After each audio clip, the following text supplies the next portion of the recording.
Okay. I'd like to call this meeting to order of the Community Development Recommending Board. Today is January 26, 2017, and the time is 1:30 p.m. 1:34.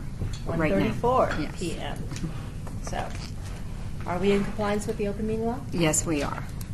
Roll call, City Clerk? Yes, I will do that. Oh, there's not enough room in here to see all the last names. Just go by Okay. name. No, I can't see that far. Okay. Member Powell? Excused. Member Jimenez? Here. Member Asalin? Asselin. Asalin? Member Ewan? Excused. Excuse. Member Papas? Present. Member Washington? Just came in. Just watched it. Okay. Member LaShawn Miller? Excused. Member Acker? Excused. Member Taylor? Present. Member Jordan? Here. Member McCoy? Here. Member Jansen? Janison? We're going to be phoning her in. Okay. Member McCrath? Present. Thank you. We have a quorum of 8 and possibly 9 by phone. Okay. Going on to item number 4, for possible action to approve the final minutes. Oh, by- can you do public comment? Oh, Number that's 3. right. Sorry. That's okay. Item number 3, public comment during this portion of the agenda must be limited to matters on the agenda for action. If you wish to be heard, give your name for the record, the amount of discussion, as well as the amount of time any single speaker is allowed may be limited. Anyone here for public comment? Yes. Would you come forward and please state your name? My name is Bridget Clarity. I'm with Help Us Southern Nevada. I just wanted to take a minute and speak about the risk analysis. Thank you. First of all, HELP understands the need for evaluation, the idea of risk assessment and having a set standard. We applied that effort actually to have a set standard to gauge everybody by, because that makes it fair and even throughout. We just had a couple of issues that came up on ours that we would like to put in front of you for possible consideration, whether it has to be the whole tool, whether it applies to anybody else. One of the issues that we were graded on poorly was, I shouldn't say lower level, was is there adequate leveraging of funds from non-federal sources? And I would like to personally say that in this time of economic crisis, getting through it, personally I think that nonprofits should be recommended for making it through. I understand the problem with having too many federal funds, especially with things that are going on right now. Another question was, is the agency free from previous city or HUD involvement? I would ask that you define the word involvement. We have never been put on probation. We have never had anybody call to counsel us. We have called in 2 different entities and asked for TA assistance. We got a no on that, so we did not understand and would like more explanation as to what involvement means. Management staff receive adequate training and or support to administer their programs. This related to the grant, and I apologize, I did not see where that question needed to be addressed specifically. We have many steps that I personally do to train people. I review all the grants, come up with the points, and I send a 2-page highlight to city staff to show them what we do to train staff and admin as well. And then on a new program, those of you that know me know that I do have experience with HOPWA. We applied for that program this year, and there was a question about did we have a system in place to evaluate and improve program services. And I was a little confused with that answer as well, because in the grant you have to state, because it specifically cited performance measures and community indicators.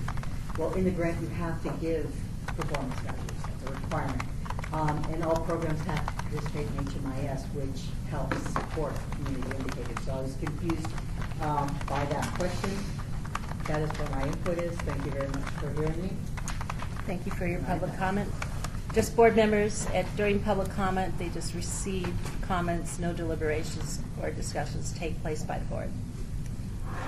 So, anyone else? Seeing none, going to item number 4, for possible action to approve the final minutes by reference of the regular meeting of July 14, 2016. Is there a motion? I'll make a motion to approve the minutes. Is there a second? Vendor Palace, I second the motion. All those in favor? Aye. Opposed? Oh, no, I was raising my hand for I, so you make sure you count, sorry. Okay. Okay, minutes were approved. Item number 5, discussion for possible action on the election of chair, co-chair, and alternative co-chair. Staff? Sorry, Sean Bolster, staff. The Community Development Recommending Board elects their own chair, co-chair, and alternate chair, so they can make discussions. The record needs to reflect that member Daryl Ewan is not able to attend meetings, and so therefore cannot be considered for chair, co-chair, or alternate co-chair. And you can take recommendations, you can have discussion before you make your recommendations as to who would like it, and then move forward with nominations. Member McCoy, do you want us to make our recommendations for co-chair, chair, co-chair, and alternate chair at one time, or do them individually? Sean Bolster, staff, I would recommend you open discussion as to who would like it, and then someone make a recommendation as to who would like the position. Is that okay, Madam Attorney? That's fine, go ahead. Member McCoy, I would like to recommend that Member Miller be suggested or considered as chair.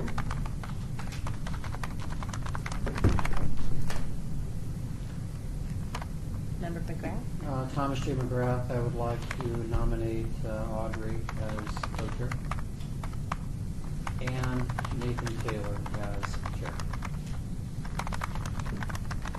Any more discussion?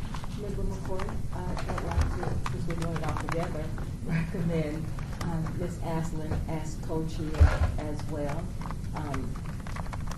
Last year, I think that Mr. Taylor and Mr. McGrath were chair and co-chair, and we have lots of members on the board, and I think that we should spread the opportunity around for other members to have the opportunity to do so. I agree. Yeah, I was co-chair, but I'm interested in charge. Hello there, hang on a minute, turn the speakerphone. Hold on.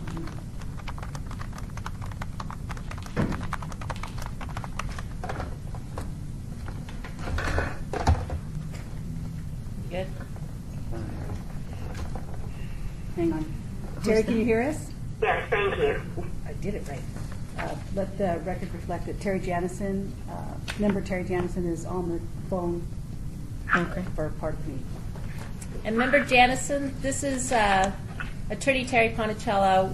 We're at the item number 5 of the agenda, discussion for possible action on the election of the chair, co-chair, and alternative co-chair.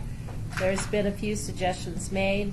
I just want to let and I know all of you board members pretty much know that whoever is chair, co-chair, and alternative co-chair, their presence is necessary for the meetings, and thereafter, once the recommendations have been finalized by the board, that the chair and the co-chair must attend the city council meeting and do the presentations of the award to the city council.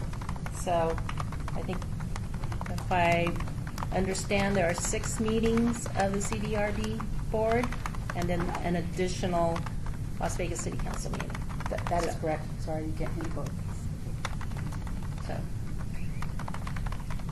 I have an additional nomination that I can throw out. are you I'm sorry. staff, are you tracking these?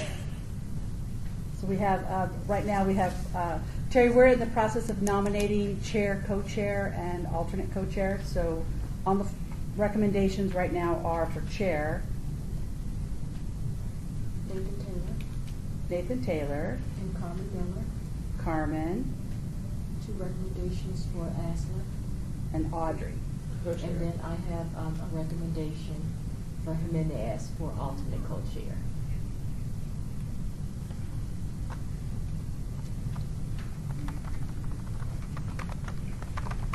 Okay. Any, Member McGrath. Member McGrath, clarification from staff, can we elect, I would also like to elect Rodney Jordan for co-chair, or assistant co-chair, whatever he's willing to accept. Well, there's Alternate, co-chair and alternative alternate, co-chair. alternate, correct, I stand corrected. So alternative co-chair. Right.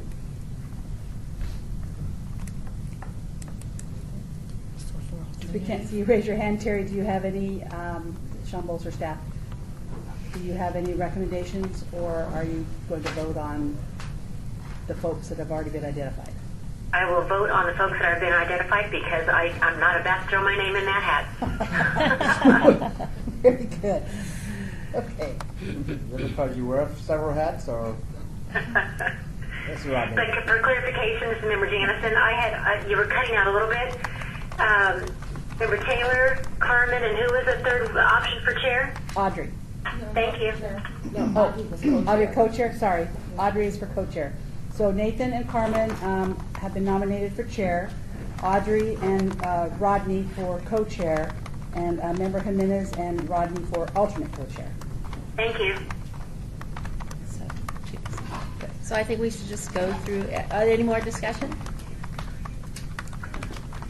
Well, You want to take a vote on let's start with alternate co-chair.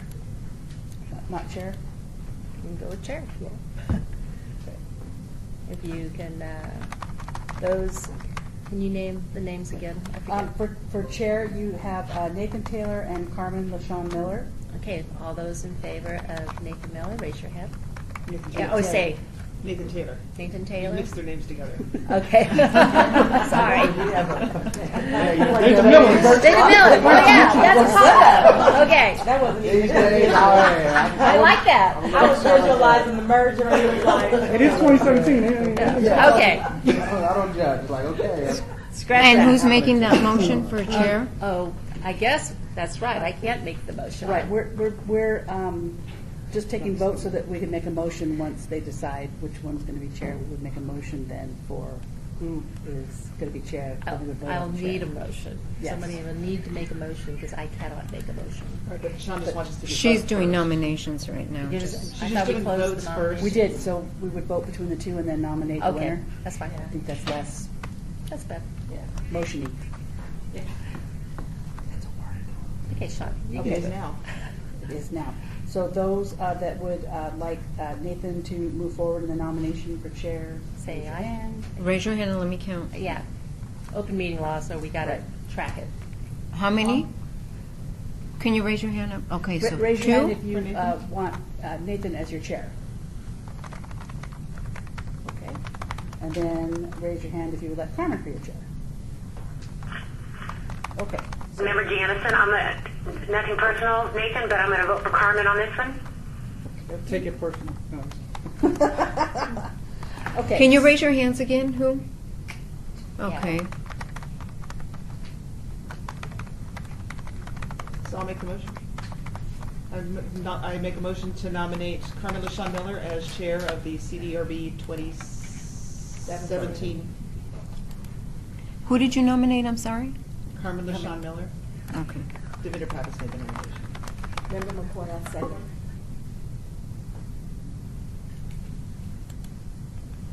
Okay, all in favor? Can you keep your hands up, please? Okay.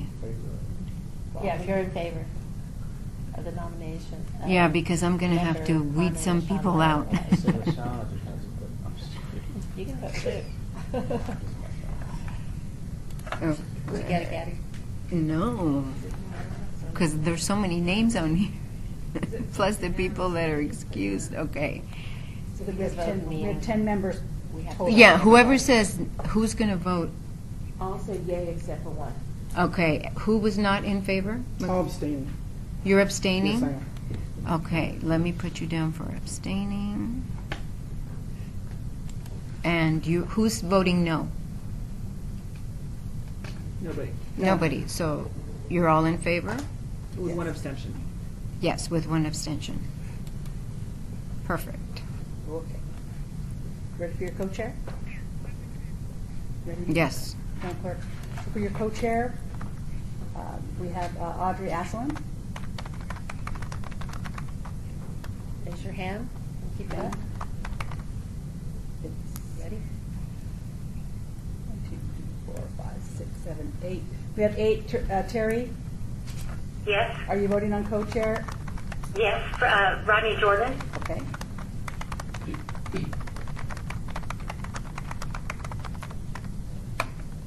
It was a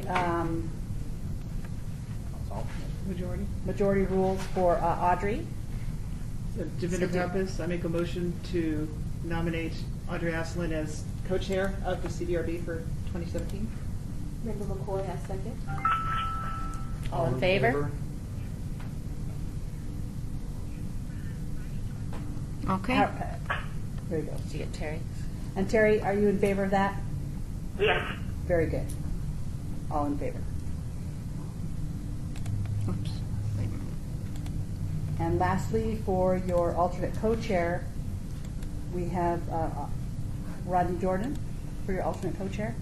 So, Devinder Pappas, I make a motion, we nominate Rodney Jordan as co-chair for, alternate co-chair Alternate co-chair. for the CDRB for 2017. Member McGrath, I second. Oh, hold on. Sorry. We have Member Jimenez as well. Oh, I'm sorry. I was looking at I'm sorry, I co-chair. thought we only had one co-chair. I was looking at co-chair. So we just have Rodney first? Rodney first. How many would like Rodney to be the alternate co-chair? Raise your hand. Raise your hand or say yes. Yes. 1. 7. Motion, majority carries. Okay, so I'd like to make a motion that we nominate Rodney Jordan as our alternate co-chair for the CDRB for 2017. Member McCoy, I second.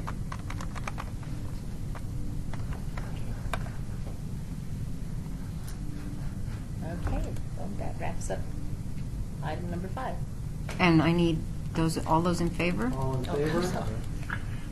Aye. It's unanimous, I believe. Yep, unanimous.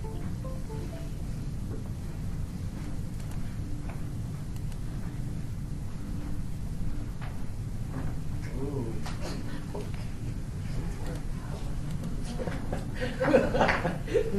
Am I supposed to hit the top? You don't Chair show it. Miller, I'm turning it over, the rest of the agenda to you.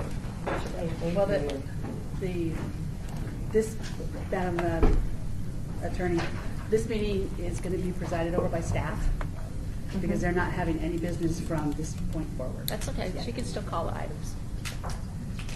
Well, And call on you to staff I turn to, over to your willing hands. yeah. So, okay, so item number 6. Agenda item number 6 is a report by Sean Bolster, Grant Program Coordinator on Housing and Urban Development, federal grants, and scoring of federal funds. okay, Sean Bolster, staff. We have Jocelyn Blewett-Fisher with us from staff, Arcelia Barajas from OCS staff. We have Clara Hernandez from staff who's helping us with notes. And Jocelyn and Arcelia and I have some speaking points that we're going to review with this related to item number 6. Jocelyn. So first of all, we want to thank you again for your service. I'm sorry. Jocelyn Wood-Fisher, city staff. Thank you all for volunteering to serve on this board this year. We know that this is difficult work that you have ahead of all of us. We just wanted to remind everyone that we are all here representing the community. So as you're reading through the applications, we want you to look at the grants as an investment in your community and what will the city and the residents receive as a return on that investment. So there are projects that are wonderful and agencies that are doing amazing work, but we have priorities and things that we're trying to accomplish as a city to better our community, and that is where we want to put the focus of these dollars and where we want to invest our taxpayer dollars to try to make that difference and make those changes. So we know it's not hard. We know there's been a lot of changes for those of you who have served on the board from previous years. So we wanted to have this first initial meeting as a time to sort of discuss all of that. So we can start the conversation by asking you, Are there any questions or concerns that, now that you've read through some of the applications and you've been through the orientation, are there any questions or concerns about the process itself or the changes we've implemented for this year? Devinder Pappas, I understand I think I understand the concept behind changing the presentations so that the agencies don't give presentations, but I'm a little concerned that there's not any opportunity for them to do an initial presentation before the question and answer. It'll be an interesting experiment to see this year how that goes. But I just wanted to mention that I'm a little tiny bit concerned. We were discussing that earlier about the fact that they're not going to be able to give any kind of presentation at the beginning of their 10 minutes. Addressing what we do. Sean Bolster staff, we also had that conversation earlier today.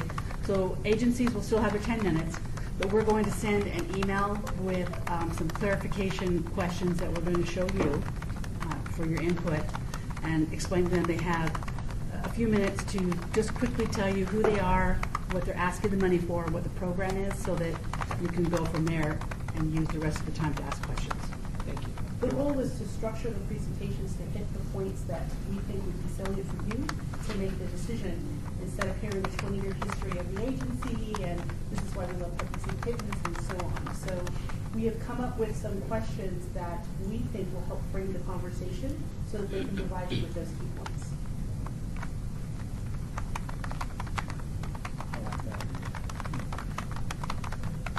Any other questions regarding the process? We're okay? Understand the best promising practices, best. That'd be along the lines, Rodney Jordan, remember Rodney Jordan? Would that be along the same lines as the extensive paperwork, the rubrics that we're working on? My question is, does that paperwork need to be turned in, or is that just reference for us?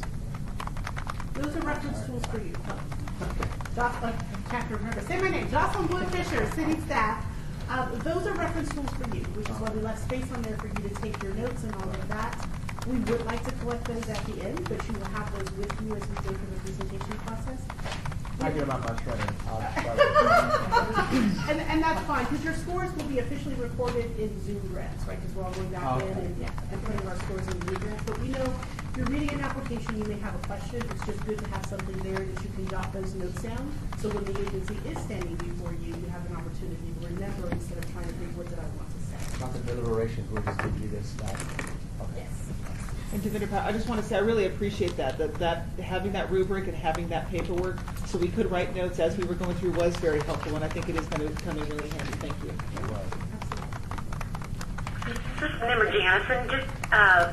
I agree with what everybody has said so far. I also wanted to make a comment to the applicants, because this is my third year, and I really appreciated the fact that it sounds like they've really heard what this council was asking for.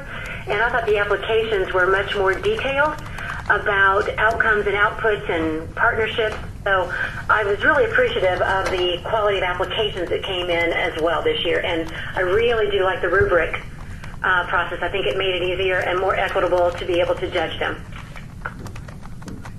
And Member Janison, Sean Bolster staff, since you're not in the room, we have two agencies here that are here as audience only, because you're not making any presentations today. You're not grading any presentations today.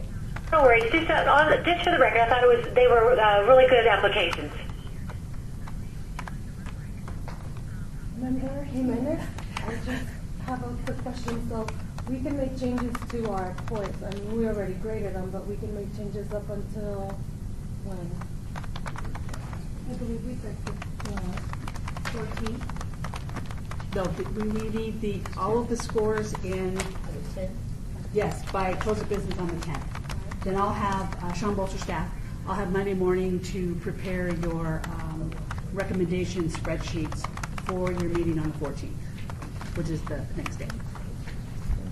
Is that February 10th?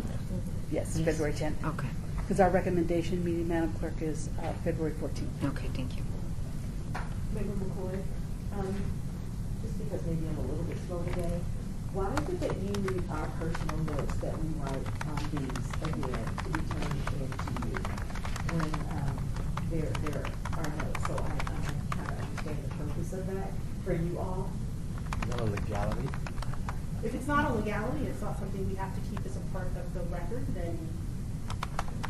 So then, Terry Ponticello, attorney, I believe everything is being scored via Zoom grants, correct? Yeah.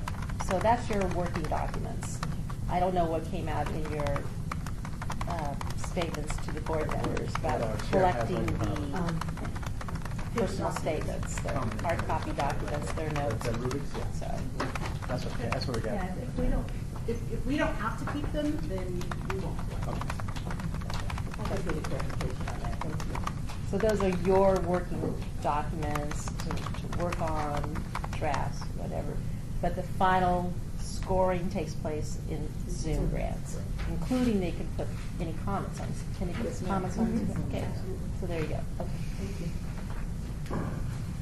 Our comments are, this is Audrey Asson, our comments are only visible by us, right? Yes, the Sean Bolster staff, there is a portion in Zoom grants for the Right. agencies. Your notes are not visible to the other board members because that would be a violation of 241.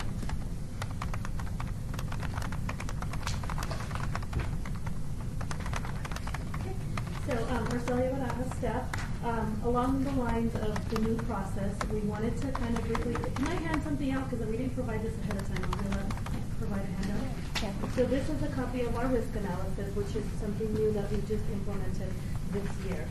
And just to give you a background, this was actually requested by HUD, so this is now a HUD requirement that we conduct risk analysis at the beginning of every fiscal year and throughout the year if we want, if there's agencies that we need to assess.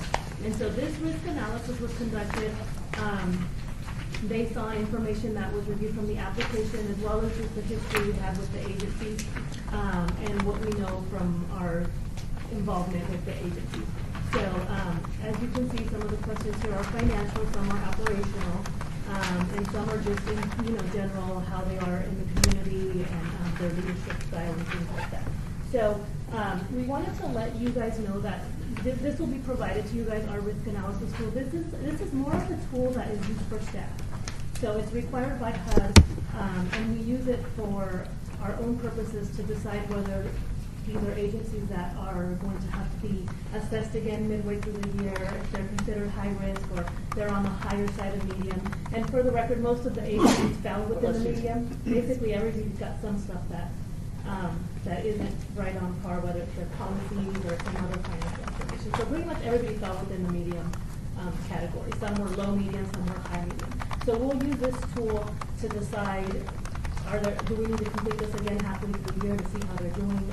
Are the scores getting better? So like I said, it's more of an internal tool that we use for our own purposes of performance management and things like that. So because it's a requirement by HUD, though, we did conduct it and we are going to include it as part of this process. This is the first year that we use this. And it's going to be a very small portion of the score. It'll only be 10% of the entire score. So it's not going to be a huge percentage of what their score is. It will be available to you guys for review.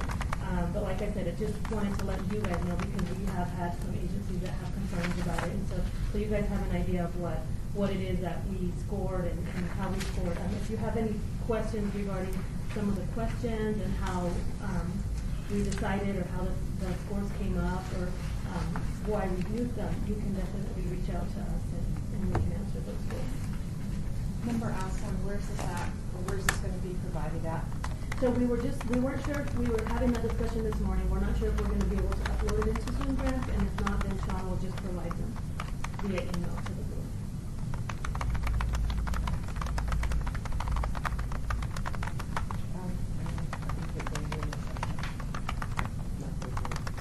So you get this, Member Asson, so you're doing this assessment, this is a risk assessment for these groups of whether they're going to get the money spent properly or not. Not Or necessarily whether the whether. program meets the requirements of HUD. So it's not really any of that. It's really just to see how healthy the organization is as a whole. So they might meet all the requirements, but there's things that aren't being performed appropriately or adequately. They're having trouble spending money. So and it doesn't have to do with them not being in compliance. It's just the way that we use to determine whether we continue to look at them more closely. So if they come out high for us here as an organization, maybe halfway through the year, we'll review this again and see if they need some technical assistance, do we need to help them with certain parts, or there's certain things where they're lacking. So it's more. So you can finish this? We've completed these, yes, and the agencies have received their score. So we're trying to make this a very transparent process this year. So we've completed them, we've provided them to them. We will provide them to you guys so that you guys can have them for your review as well. Speaking of transparency, when this is all done, after we've done our voting, Devinder Pappas, sorry. After we've done our voting and everything, are the scores that we've given collectively as a board going to be provided to the agencies as well, so that they can refer to that for next year? So, yes, when Sean creates that spreadsheet that she was talking about, it'll have our scores. So our scores, as a department, we scored them as well, and we had 2 people score each application. So what we did was we combined those scores into one, so we'll have your scores, our scores as a department, and then the score that they have, whether if that's for the risk analysis, like low, medium, or high. So those 3 will all be available on the spreadsheet for the groups to do. And again, that's going to be our collective score, not our individual scores. Right, it'll be the collective score as a whole. So then they'll be ranked on the score of everything. Thank you. Another question? I did have, sorry, Devinder Pappas, a question following up during the open forum. One of the agencies raised some concerns with, now we understand what she was raising the concerns with. My question is, I know that you guys had the initial orientation, the mandatory orientation that the agencies came to. During the process, do the agencies have an opportunity to come to you if they have a question on why are you asking for, why are you asking for this question when it's already answered here? Do they have a question? Do they have an opportunity to come to you for clarification while they're filling out the application? I'm sorry, when they're filling out the application for? Right, so I go to the, I'm an agency, I go to the orientation, I attend the orientation, everything's hunky-dory, I'm filling out the application, and it's asking what I feel like might be a duplication of something that was up above, or that maybe I'm not properly understanding. Can I pick up a phone or send an email to somebody before I submit the application to get clarification on that? There are certain things that we can clarify, but we can't provide individual Guidance. to anybody. So no, they have to, most of the information will be in the program manual in terms of the instructions for the application. Thank you.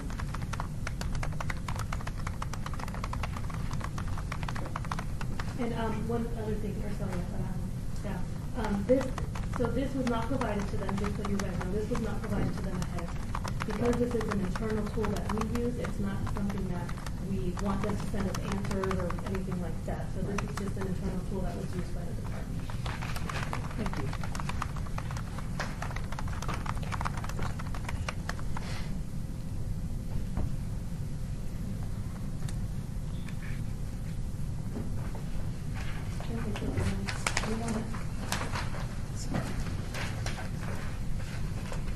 Are you ready to go to the next item? Not the next item, is it? No. No, we just have one more thing that she needs to discuss.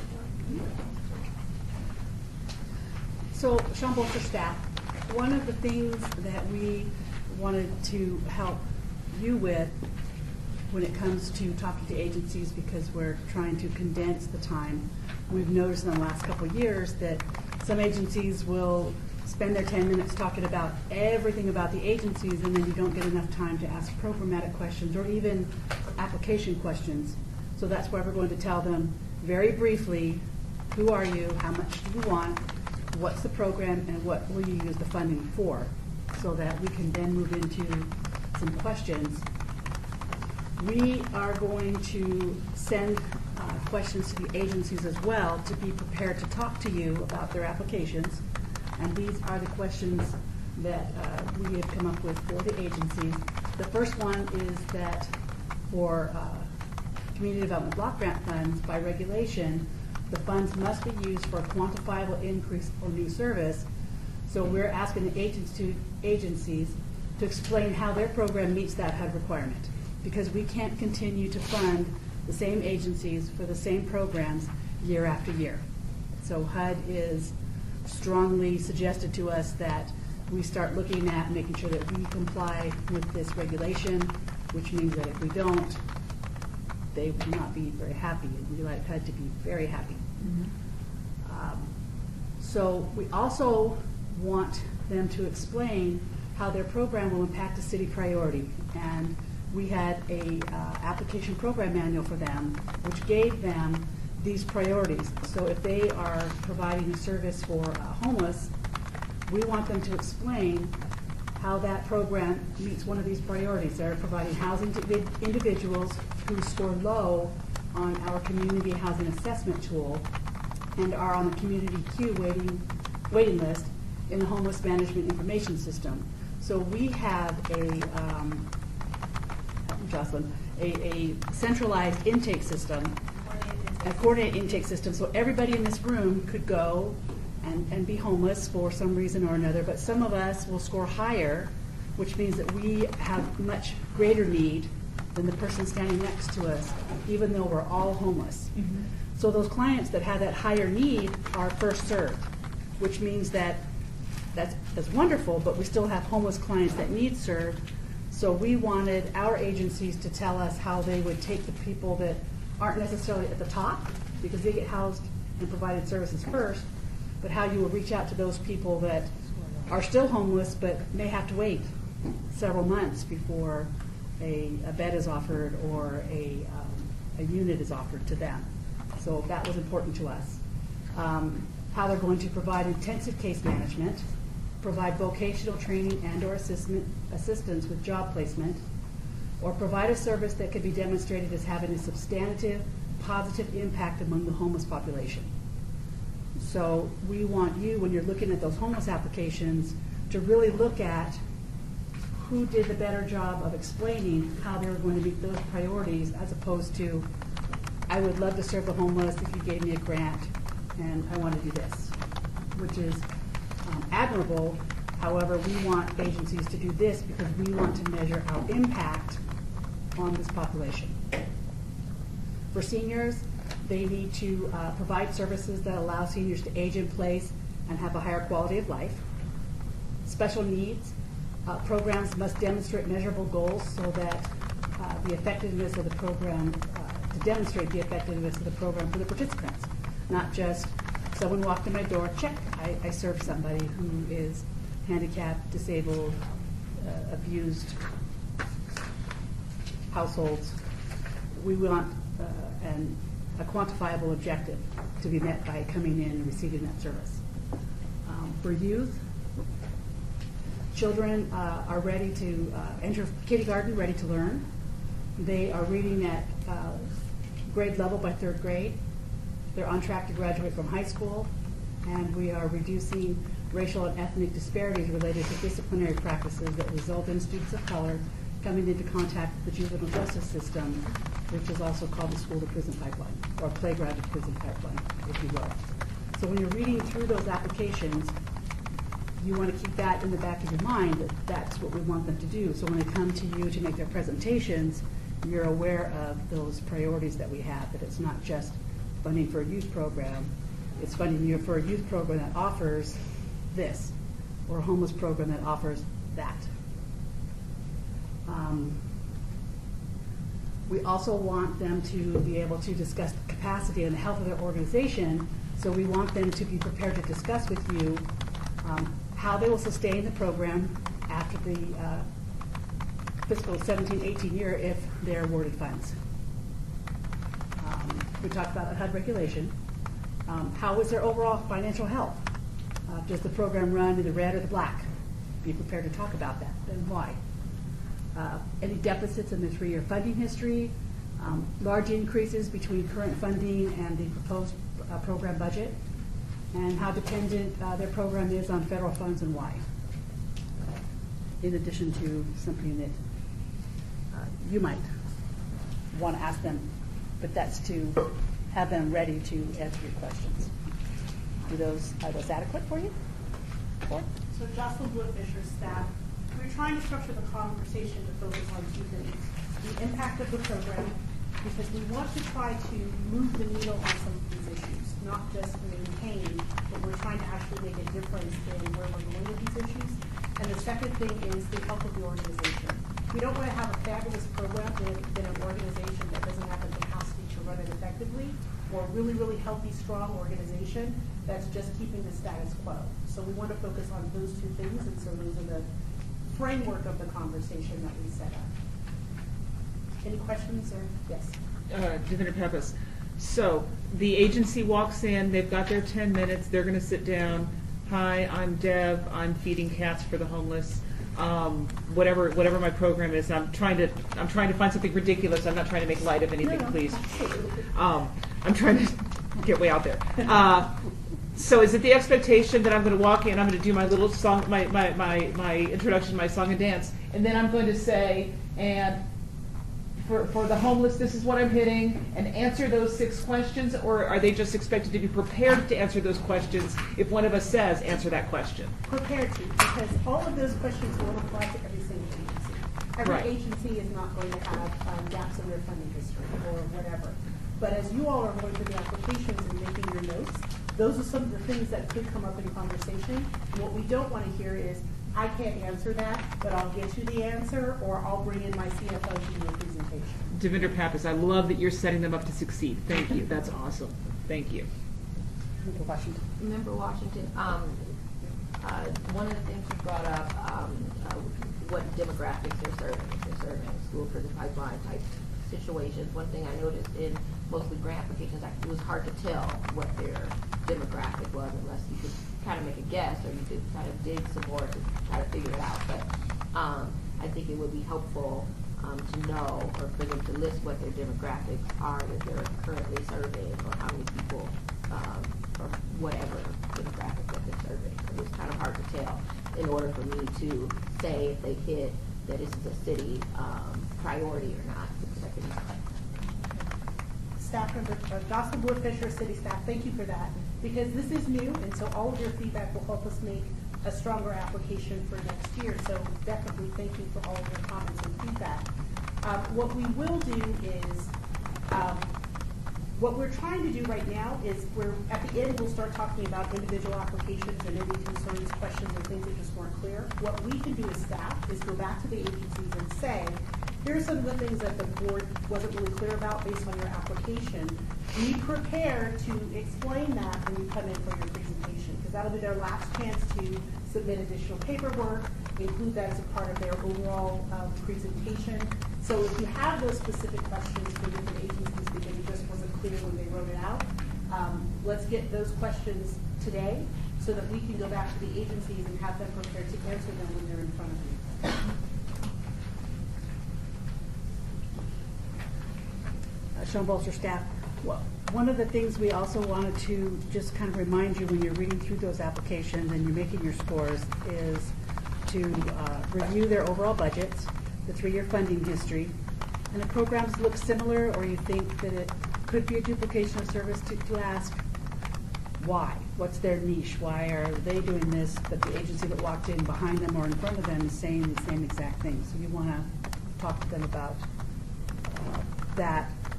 And if a program does not meet the city's priorities under each funding category, then you have to grade them accordingly when you're ready to do your recommendations.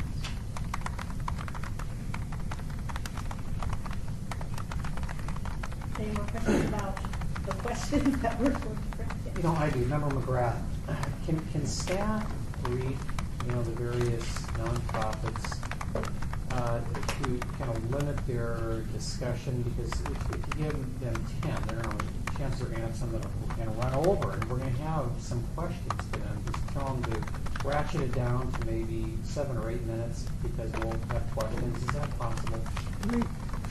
Sean Bolster, staff, we had talked that they would give them 3 to quickly say, perfect. This is me, this is how much money I would love for you to provide to me, and this is what I'm going to use it for and who I'm going to serve, so that you have the remaining 7 minutes for questions, and then if they have time left over, they can expound. How does that format work for you? Perfect. Member Rodney Jordan. In regards to that, would that include the 3 minutes or 4 minutes, whatever, would that include the handouts? Are we still holding back on the handouts until after the presentation? Absolutely. Yes. Sean Bolster staff, absolutely.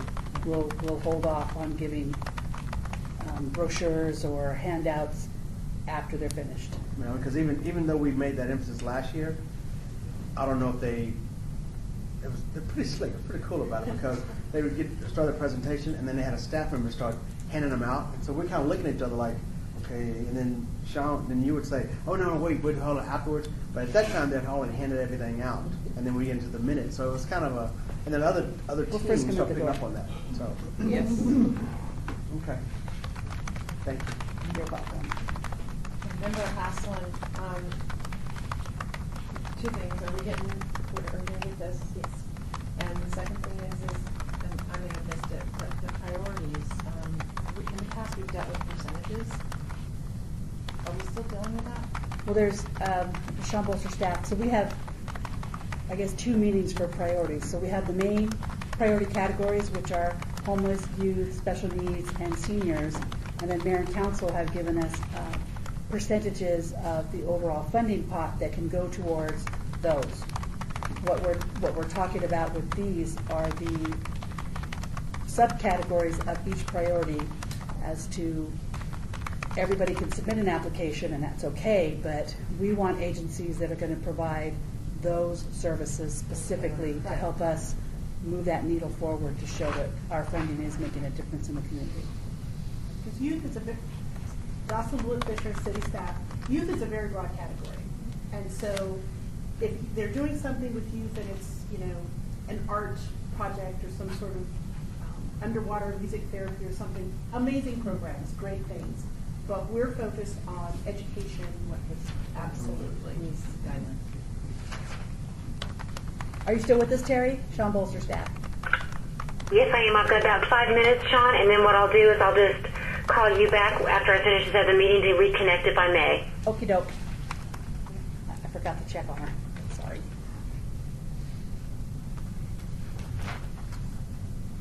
Go ahead, Jocelyn. We have our manager possibly going to pop in, so we're trying to. We're still on item 6. Do what she does. So again, when you're going through your applications, if you have those questions, please get those to us if you can't give them to us today, so that we can get those to the agencies and they have a chance to bake that information into their presentation and be sure that they're prepared to address it when they're in front of you.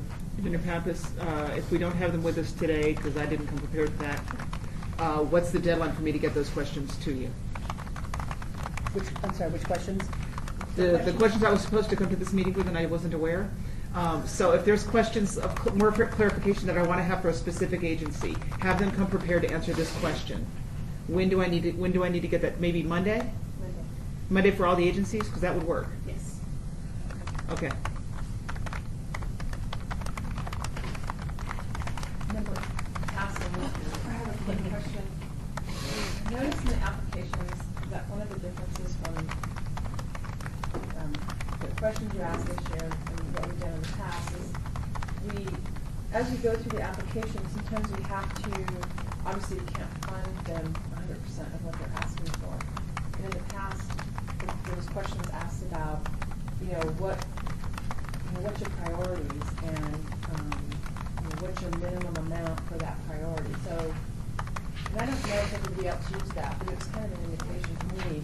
Some agencies would say all or none, or some agencies might say, well, if you're going to fund me and you're only going to fund to a certain percentage, I really need this percentage, or I need this amount.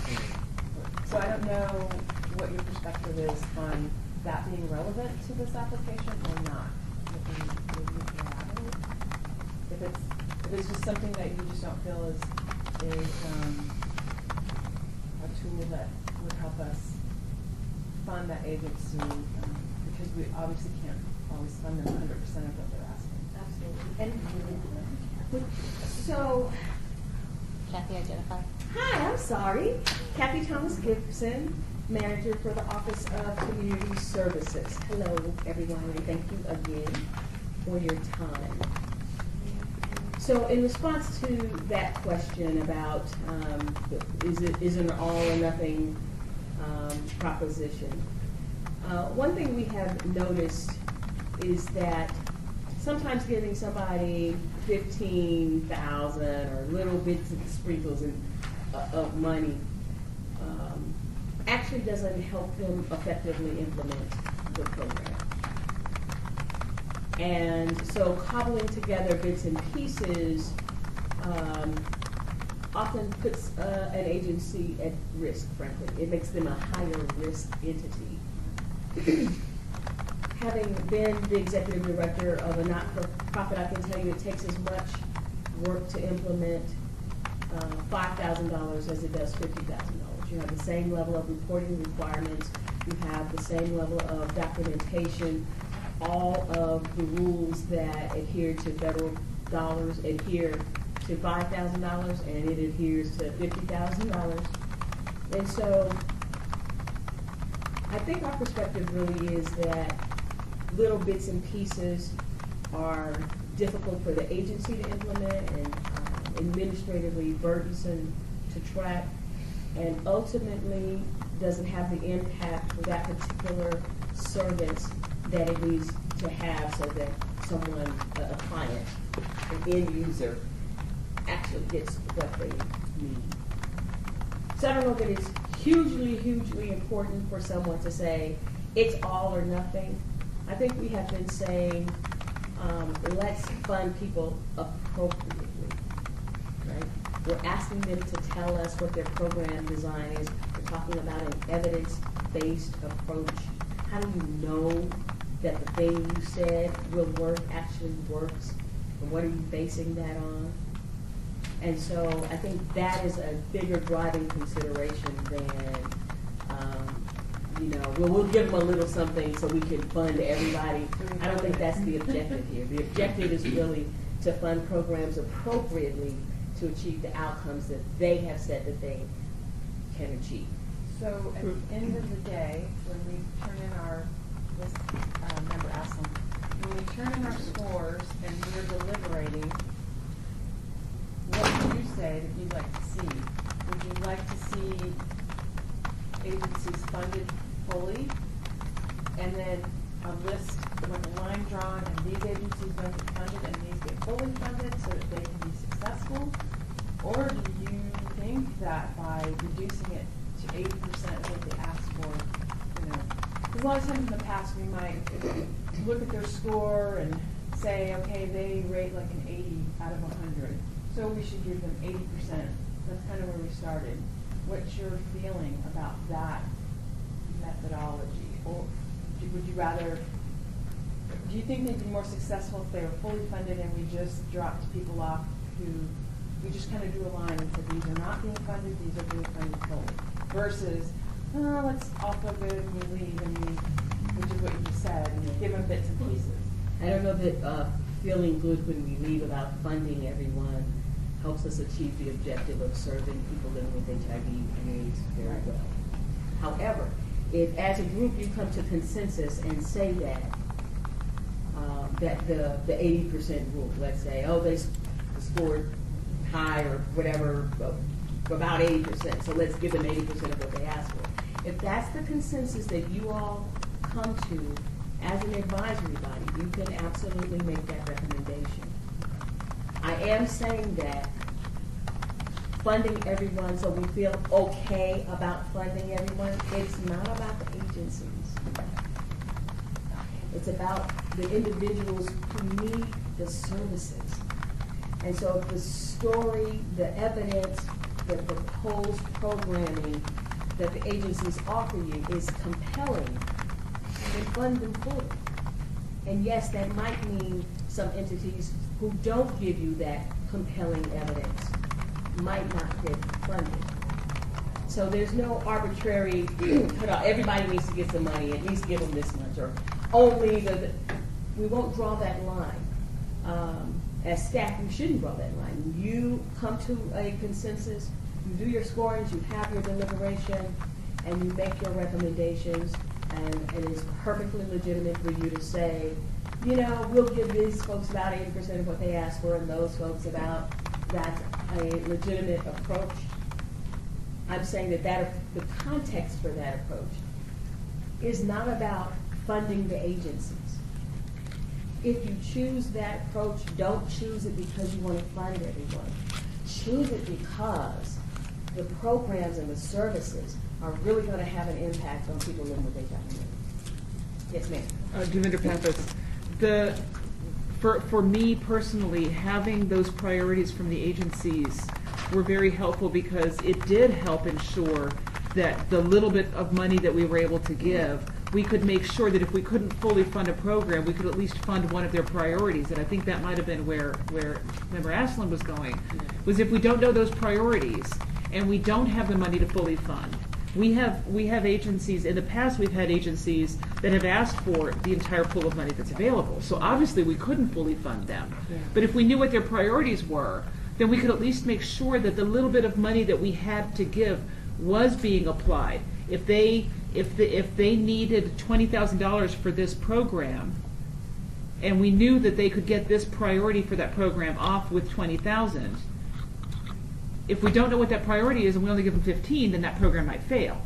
But if we know what the priorities are, then we may be able to fund one of their priorities, give them the money to effectively implement a portion of their program, and that's why I think that priority, that those priority fundings were useful. And some agencies did say it's all or nothing. Some of them did say that. Yeah. But for the ones that did come and give us those priorities, it was helpful for us to make sure that we could at least fund something that was actually effective, instead of giving them not quite enough to pull it off and setting them up for failure. So I think that that's where So that. the approach for using evidence-based programming is to take the concept of a priority and say, if you're providing housing, how effectively do you provide that housing? Rather than saying, as an agency, what do you think is most effective? What is your priority agency? We're asking a different question. We're asking you to make recommendations about what hits that block and somebody living with HIV and AIDS gets what they need. Because just because an agency prioritizes some things doesn't mean that that's what actually gets people living with HIV and AIDS. So I'm here to talk about HOPPA, but it could be any of the programs, right? Doesn't mean that that is what gets the end user what they actually need. So agencies could say it's all or nothing because that's a policy process. It's not a service delivery priority necessarily. So we've asked them to talk about the evidence base so that as a group we could say, research has shown that, let's talk about a youth program. Research has shown that reading 3 hours a day to kids is actually more effective in increasing their at grade level reading than music therapy. Both are legitimate interventions. Both have science behind them. We're asking the agencies to tell you why they think their science is the right one for you to fund. Both are legitimate. There is some evidence that says music therapy improves math skills and reading skills. There's evidence that says sitting down, reading 3 hours a day. And if they tell you, in the state of Nevada, the research from UNLV shows that reading 3 hours a day with kids increases their grade level reading within 6 months, but music therapy takes 12 months, maybe you decide to fund the one that gets the results faster. And then it doesn't matter if they say, well, if you fund the book purchase over the stipend for the mentors, we can get it done. You're going to say, actually, we need to fund the stipend and the book purchase because this will get kids what they need during the course of the school year. We can measure that. This one doesn't get them what they need during the course. It's valid, good project, but it doesn't get the kids what they need. Evidence-based is about results, the impact for the end user. Priorities may be about what an agency has prioritized. And if that's not connected to the evidence base, then the priority could be about keeping staff. I'm not knocking them, I used to run a not-for-profit. I'm simply saying that a prioritization from an interested party isn't the same thing as independent, evidence-based research that says this intervention will get you this result if you put this investment. And if the investment is $25,000 to get that outcome, give them the $25,000. Don't give them 15. Yes, ma'am. And so, Jaminder Pappas, now we're talking about the evidence-based. I'm not an educator. I don't have children. Mm-hmm. So I don't know when I'm reading these statistics and these sites that they're citing in these documents that say this report, these studies, these things say.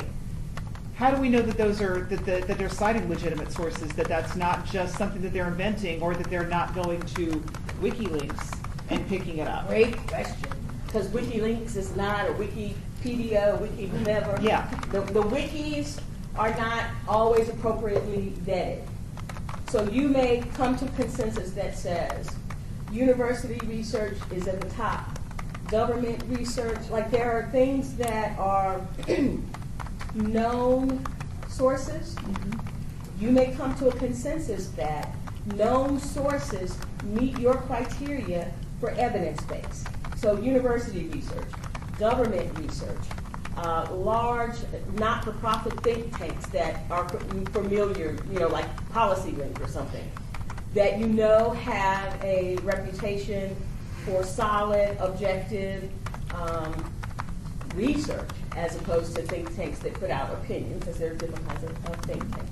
So you may decide that the standard for evidence-based for your deliberations is connected to university-level research or government research. And that if it doesn't say that to you, you can kind of go, yeah, I don't know who, Kathy's Bait and Tackle Shop is and why they cited them, but doesn't meet the standard that we think is appropriate for a standard of research. And so you have a legitimate question on the table as an advisory body that says, does this meet our standard?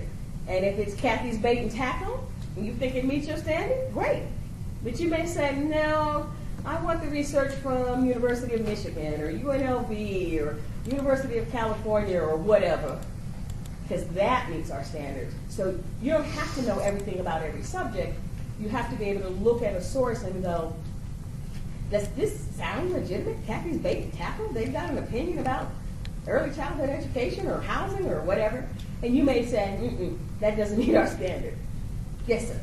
So, Member Jordan, so when we get, I guess as a quick go-by, we get agencies that come in and we've had it in the past, most of them have been here 5 years plus. When we get an agency that says, hey, I'm asking for 45, but, you guys only approve 35 and we'll still get the same thing accomplished, so forth and so on. Should that be a red flag to us? And hearing what you just lectured us on, positive lecture, thank you, is making me think. Because in the past, we've had a lot of them say, well, of course we're going to just give some to everybody that we did our part. We felt good. We left. So on. But anyway, at the same time, we're like, it makes you think like, well, they wanted 50, we only gave you 35, and they were just as happy. Mm-hmm. Were they highballing us in the first place, and they actually needed it, but they put it high. So I won't speak to that for a number of reasons, because I think internally each agency will approach this process differently. And each agency, frankly, has a different corporate culture. And so from the perspective of are they highballing you or lowballing you or whatever, I know that there have been times, I used to come before this or a similar body as an executive director when specifically for HOPWA dollars. And I asked for a certain amount. In the interim, another grant came through. And so getting a smaller amount was okay because a lot of agencies are putting out multiple requests or applications. And so it wasn't that I was highballing, trying to get all, I wasn't trying to be greedy. I was simply writing discrete applications, and somewhere in the middle of the process, another grant came through. And so it didn't hurt my organization to receive a lesser allocation, but not because I was fudging the numbers, it was because I had another application that helped me kind of put the program together. So the reason I'm saying I don't know if that's a red flag or not, because my own personal experience as an executive director and a grant writer is that you're often, all you're doing is resource development, right? A big part of your job when you're operating these agencies is to keep the doors open. And so you may be getting donor money, you may be getting additional grant applications, you may develop a program that is an awesome fee for service that defrays some of the costs. And so it's not necessarily a red flag. And again, that takes me back to program design and evidence-based programming. If they say it costs $1.98 per person to do it, sometimes it's easier to say, okay, well, instead of serving the 50 you said you were going to serve, we'll give you enough to serve 35 because they did a unit cost. They don't always break it down that way.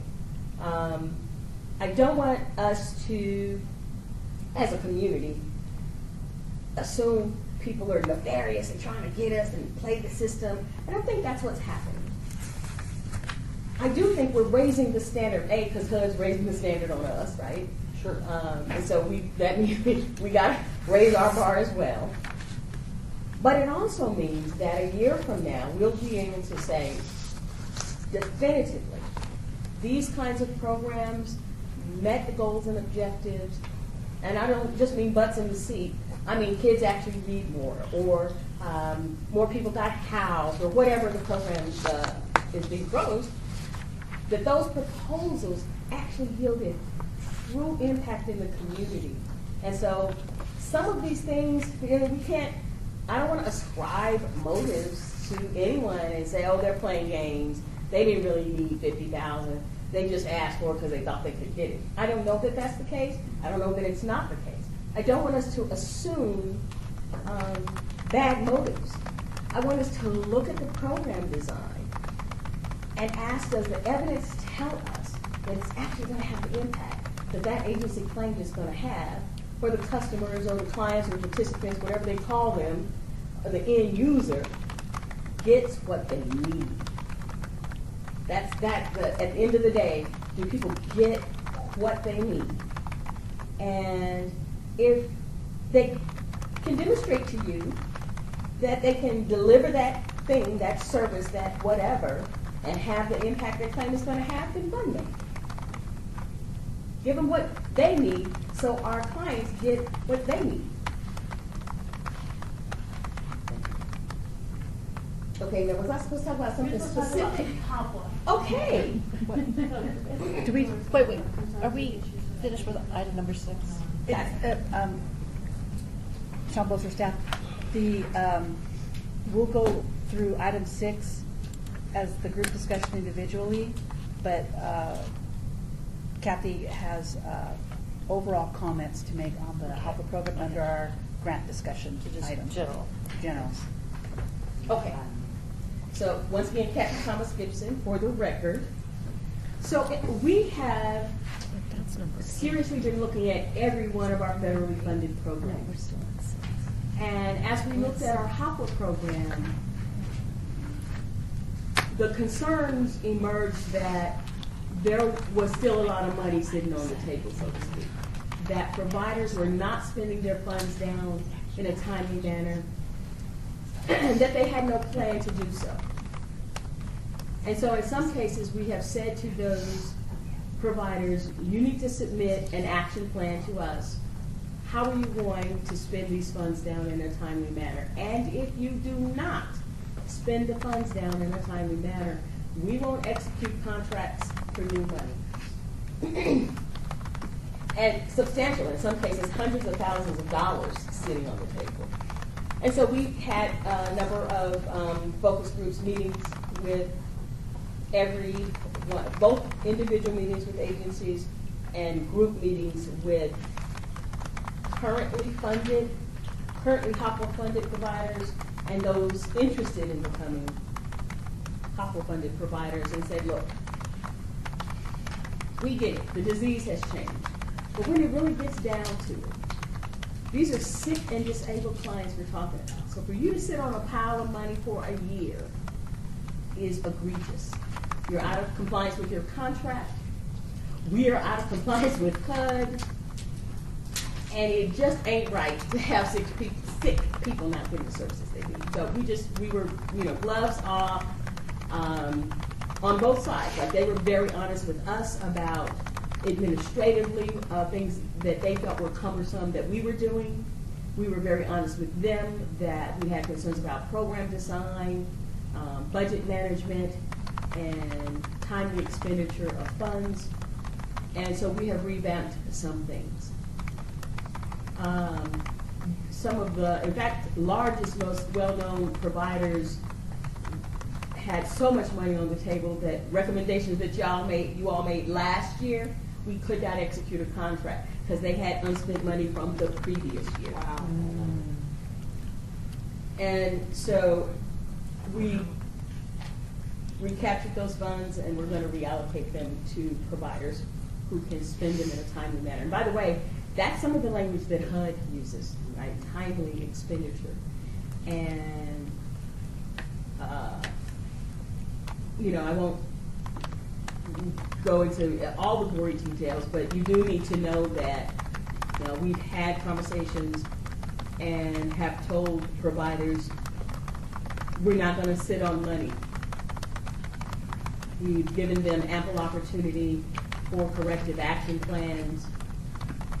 Some made the corrective action and are drawing down their funds, and others have not satisfactorily done so. Yes, sir. Member McGrath, can you share with us who those were? I can. So is that okay, Terry, to name names? Is this appropriate in Terry, this agenda? Terry Ponchella, attorney. You have items 7, 8, or 9 where we're going to specifically be discussing the ESG applications. Number 8, the HOPWA applications, and item number 9 is the CDBG application. So I understand that this portion of the agenda, you are just talking more high-level, global areas of CDBG, HOPWA, and I guess ESG. So at this point, I don't believe and the process that's going to be involved in reviewing the applications for 2017. So I think we have to defer to item number 8 to specifically talk about the application. Okay, so I will hang around a little bit and respond to some specific questions. Yeah. Just to be clear, so item number 8 is to talk about current applications for the funding cycle. The question he had is previous agencies that have been funded. Some of those might not even be in here. So I don't know if that's... And I don't even think it's an item for discussion. Okay, thank you. So obviously we're following open meeting law to the T here, and if we need to schedule subsequent meetings, we need to agendize that discussion, because folks have a right to be in the room to respond to that as well. So I will go back to the broader conversation for HOPWA. So we're still on 6. We're still on 6. So HUD, the Department of Housing and Urban Development, has issued notices saying they're going to take a closer look at what's going on with HOPWA. They've also said that because the nature of the disease has changed, that program providers ought to be looking at things that are related to self-sufficiency, employment, for example, getting people jobs. And so the categories generally have stayed the same to fund, but under those services piece, they encourage providers to look at employment and employment readiness and employment placement, job placement services. We are saying to our HOPWA providers, don't try to do everything. Don't try to do TBRA and STRUMU and case management and this, that, and the third. if those things are not your strengths. And so rather than say, give me some of everything because I can say, give me some of everything, look at what your core strengths are, partner, collaborate more effectively so that entities that do case management really well should do case management. And entities that do tenant-based rental assistance really well should do tenant-based rental assistance, and you all partner to make sure that the end users, again, get the services that they need. So again, sort of the context has been revamping, really sitting down, doing some quality control in the program, really informing providers that we will be making an effort to recapture dollars more quickly so that we can ensure that we're spending the money down in a timely manner. And so you may see folks who applied in the past not come to the table because they're still resolving those kinds of issues. The biggest issue is, again, back to stronger documentation. Are the participants you serve eligible for the programs in which you're serving them? And how do you know that? When you refer across organizations or across service providers, how do you document that so that Kathy doesn't come here and get a service and then go to the next agency and get the exact same service? And what are your referral and checks and balances? And so we're asking them to be really clear, again, back to program design. What is it you're doing? For whom are you doing it? How are you doing it? How do you document that? Strengthen your case notes, right, so that you can document that. Strengthen your budgetary stuff. So when you're sending in for reimbursements, all the backup comes in with that. It's not just, well, you know, take my grant, divide by 12, and give me my money every month. It's really about a true reimbursement for services that have been delivered for eligible participants. Is there something else y'all want me to cover that I haven't covered? Okay. Are there questions? Sit down and wait or go home? What do y'all need me to do? We got this. Okay, good.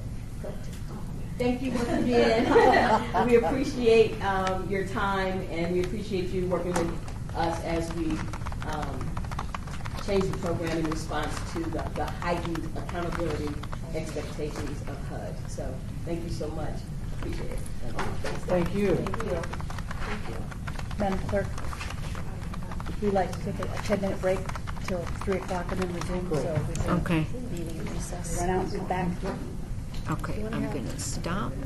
Carmen next year. Which was Sean? Can I get one with my new name? Yeah.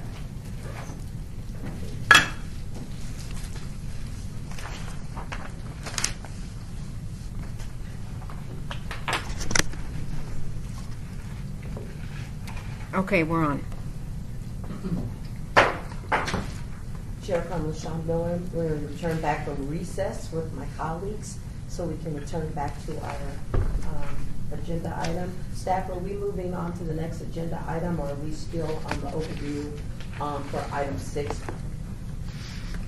We have, Sean Bolster staff, I believe we have one more item under the general, and then we'll move on to the next agenda items.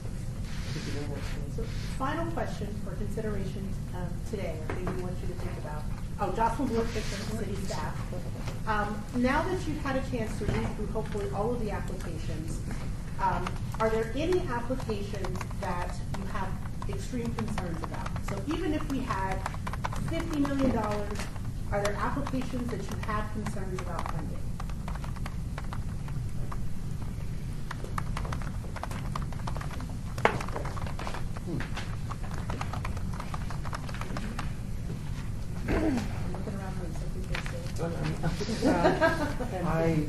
Devinder Pappas, while I'm looking through my notes, can I ask a question? Yes. We had discussed that, since I didn't come prepared for this because I didn't realize I didn't understand that's what we were doing. I apologize. I had asked if I could send in questions, and if I sent them to you and you guys said by Sunday, that you would send them out to the agencies so they would be prepared to answer them when they come for their presentations.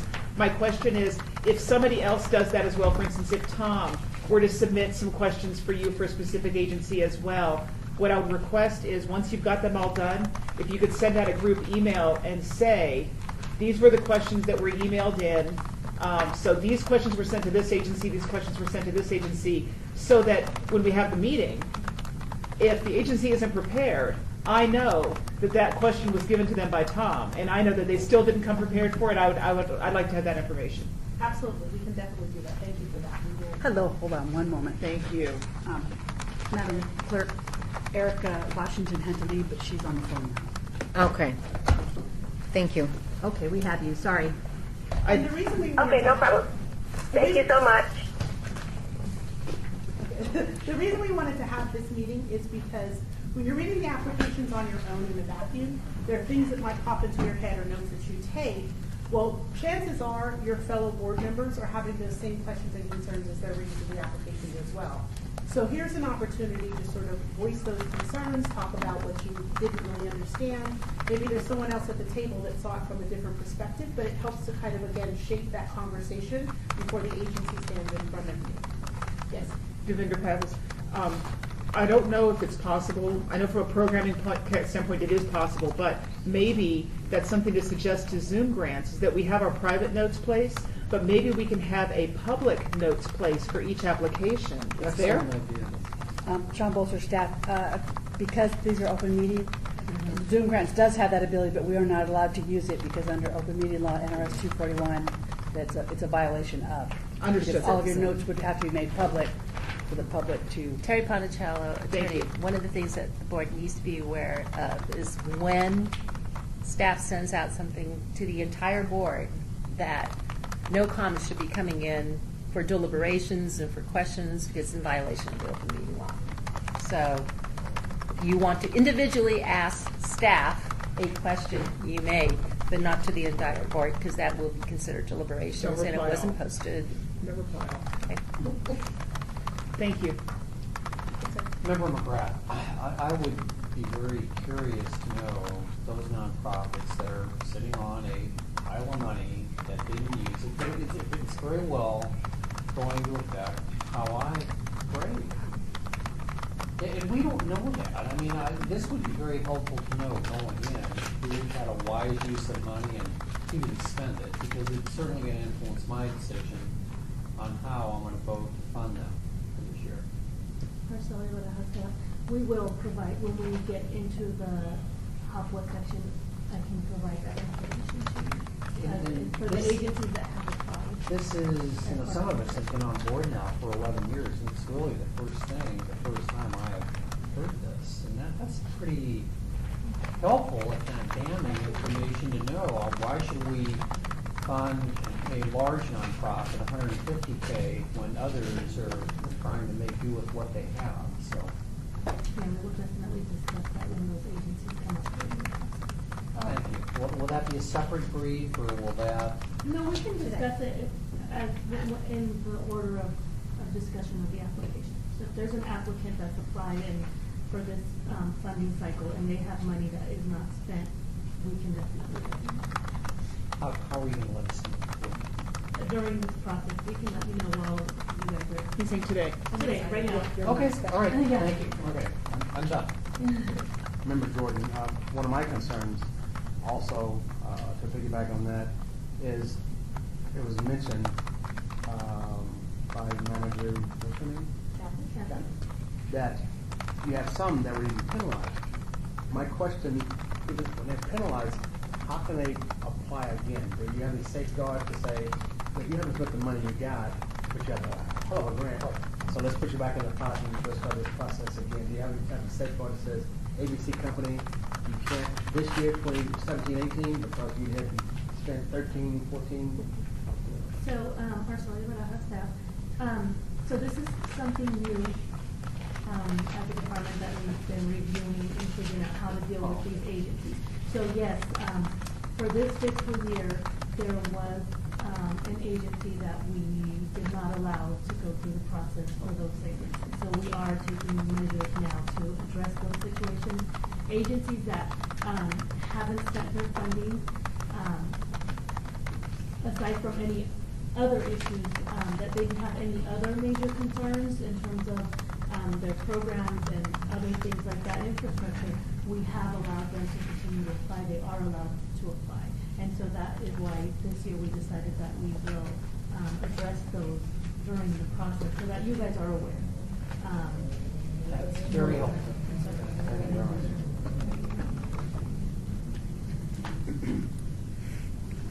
Any other questions, concerns about? Everybody good? Okay, I think we are ready to move on to item number 7. Chair Miller, we're moving on to agenda item number 7, discussion regarding the applications received for year 2017-2018 funding for Emergency Solution Grant ESG funds, Catholic Charities of Southern Nevada, Help of Southern Nevada, which will have 2, Lutheran Social Services of Nevada, Salvation Army, the Shade Tree Incorporated, and West Carroll, Nevada Incorporated.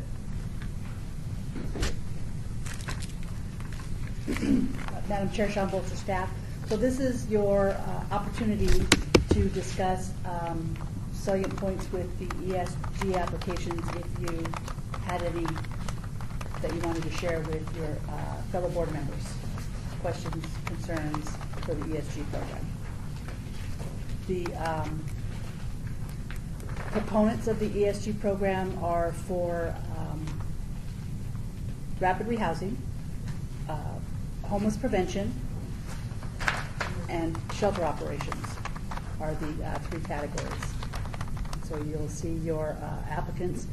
We did not structure the ESG program the same manner we did last year, where we said we want you to serve at least 10 households and you can ask for this much money. So we left it to the agencies to tell us, if you fund us X dollars, we will serve this many households. So it's a little different than what we did last year. And it's still around under 400, right around $400,000. Any questions, comments, concerns? Member Jordan, in regards to, I give it up to the board members, they received attendance, who attended a lot of the meetings for the workshops. So that was very helpful, by the way. Thank you very much. In regards to the ESG, we're looking at $1,089,087, correct? That's what we're looking at. In total. Request. Okay. All right. Okay. That's just my number's been. I think it was another set that had populated. It didn't populate on the system, but now it's on there. It was on my Zoom grant that morning, so I was just curious. Okay, I'm good. Thank you.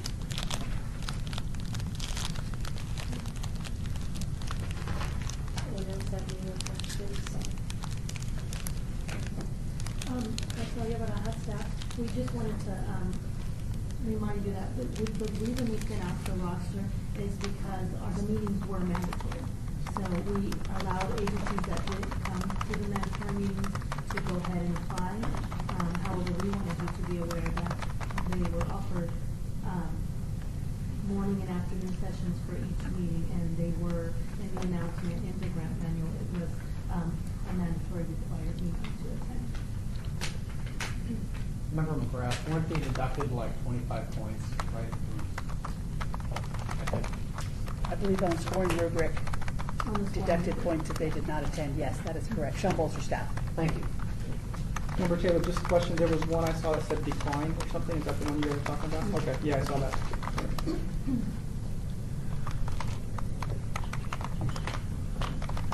So you have Sean Bolster, staff. There are 7 agencies that applied for ESG funding. It did. $1,089,087 has been requested, and there's approximately, I think, 400, just under 400,000 available, because that's what HUD gives us. How much is available? I mean, Just around 400. We'll put the exact amount when we're ready to do our deliberations. Okay. If you can't see that, I'll make it. Can you guys see that okay? Erica, are you still with us? Where'd you go? Yeah, I'm still here. Very good. Sorry, I put some things on the board and I forget you can't see what's on the board. No worries. I opened up the applications to Zoom grants and ESG, so Member Jordan asked to double check the amount that had been requested. And it's just under 1.1 million.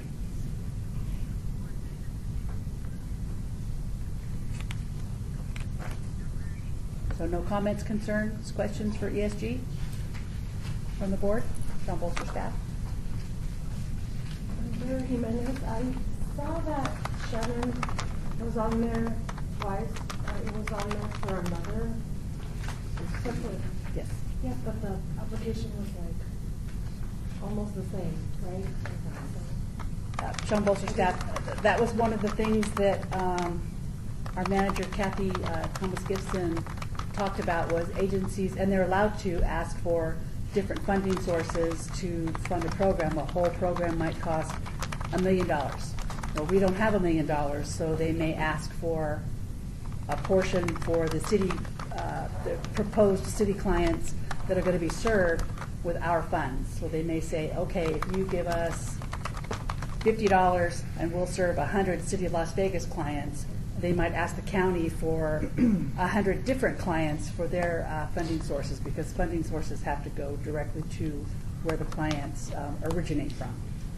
Ursula Raz, in addition, this year we allowed them to apply for the same grant money, as long as it was in a different program. So if they have one for the youth center and then emergency resource services, it should be different programs. It shouldn't be a component of one, two different components of one program. That should have been all in one application. Member Taylor, I just have a question for Sean. On the My Account page on here, there's a set of numbers at the bottom. What are those numbers? It says ESG 948,000, and then above that says Hopper 1.1 million, and then above that says CDBG 1.1 million. What are those You're numbers? on 15. You must be on 15 or 16, 17 instead of 17, 18. There's no numbers next to the. No, he's the on one- 17, 18. I'm confused. See, it says, oh, no, you're on 16, 17. See, this says I'm fiscal not, year. I'm not on anything. I just opened the My Account page, and that's what I see. Right, but it's showing you both. So these are for last year, and these So are for click this on year. 17, But there's no 18. numbers, is what I'm Right, saying. because we don't know those numbers yet. Nothing's been awarded yet. We I'm not haven't talking given- about what's awarded. I'm talking about how much is available. I don't We see it don't on know that page. Right, that's not filled in here yet. She Okay. doesn't have that. Perfect. No, for That makes my job Hopper, harder. it's in there. Not knowing what's available. This, yeah, You want this one, 17, 18. right, he's saying it doesn't, but Oh, this is no, for total awarded. awarded is after Is you make after the our decision, decisions. so everything's zero right now. This is, I'm explaining the Zoom grants. Where would we go, Homepage. if we want to see the amount of money available for HOPWA, for CDBG, for ESG, where would we go on? That's in here? click it. We want to do that at the end, because we want you to make your decisions based on the content of the program and the health of the organization, not based on the money we have to give them. First, so these are decisions about programs that are going to make an impact on agencies that can handle the program. We don't want it based on dollars. Your zeros that you're seeing in that particular column, Nathan, or Member Taylor, you'll see money in there after they've been awarded. I understand that. Okay.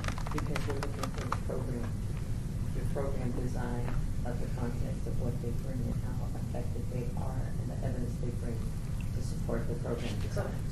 Correct. So someone just said, act as if you've got tons and tons of money, and we'll move forward from there. Any further discussion on item number 7? Definitive purpose. I just want to apologize to staff and to the board. I didn't really understand what this opportunity was for me. This is a great opportunity. This meeting is an amazing opportunity, and I'm really sorry I didn't understand. Because if I had, I'd be talking a lot more, so I apologize. And that's completely fine, we understand. Again, notes for us for next year to be sure that everyone knows what we would like to accomplish at every one of the meetings. And there is still opportunity for you to ask your individual questions, so don't feel like, it's now or never. Just get us those questions and we'll get into it. We have time, Sean Bolster, staff, we have time after you have heard all the presentations from CDBG. so that you can have a little bit of group discussion after the CDBG presentations. And then we also have time on the last day after ESG and HOPA present that we'll have a little time to talk about that too. Moving on to agenda item, this is Chair Miller. Discussion regarding the applications received for year 2017-2018 funding for housing opportunities for persons with AIDS, HOPWA funds, Aid for AIDS of Nevada, Community Counseling Center 2, Golden Rainbow of Nevada Incorporated, Help of Southern Nevada, and Las Vegas Clark County Urban League CAA. So same question for the HOPA program, and I believe Yes, our staff Southern is going Nevada to staff, give you an update. So the two agencies that we would like to point out that did apply for funding, can you pull them up, Sean, or how they do? Sure.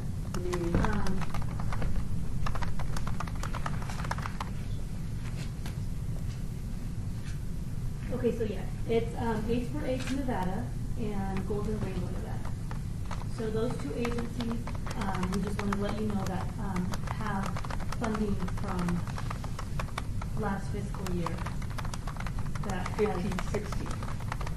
Correct, that they are still spending down, and they've been required to submit corrective action plans to say how they are going to spend that money. So any new monies, if they are to be awarded, will not be awarded until they can completely spend whatever money.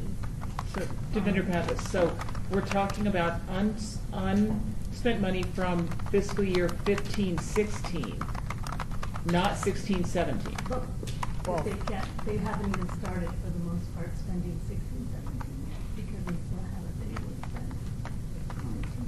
And Sean Bolster staff, in Zoom grants, AFAN missed, Aid for AIDS of Nevada missed putting the amount they were requesting on the first part of the application. So if you look at their budget, that's where they, 760,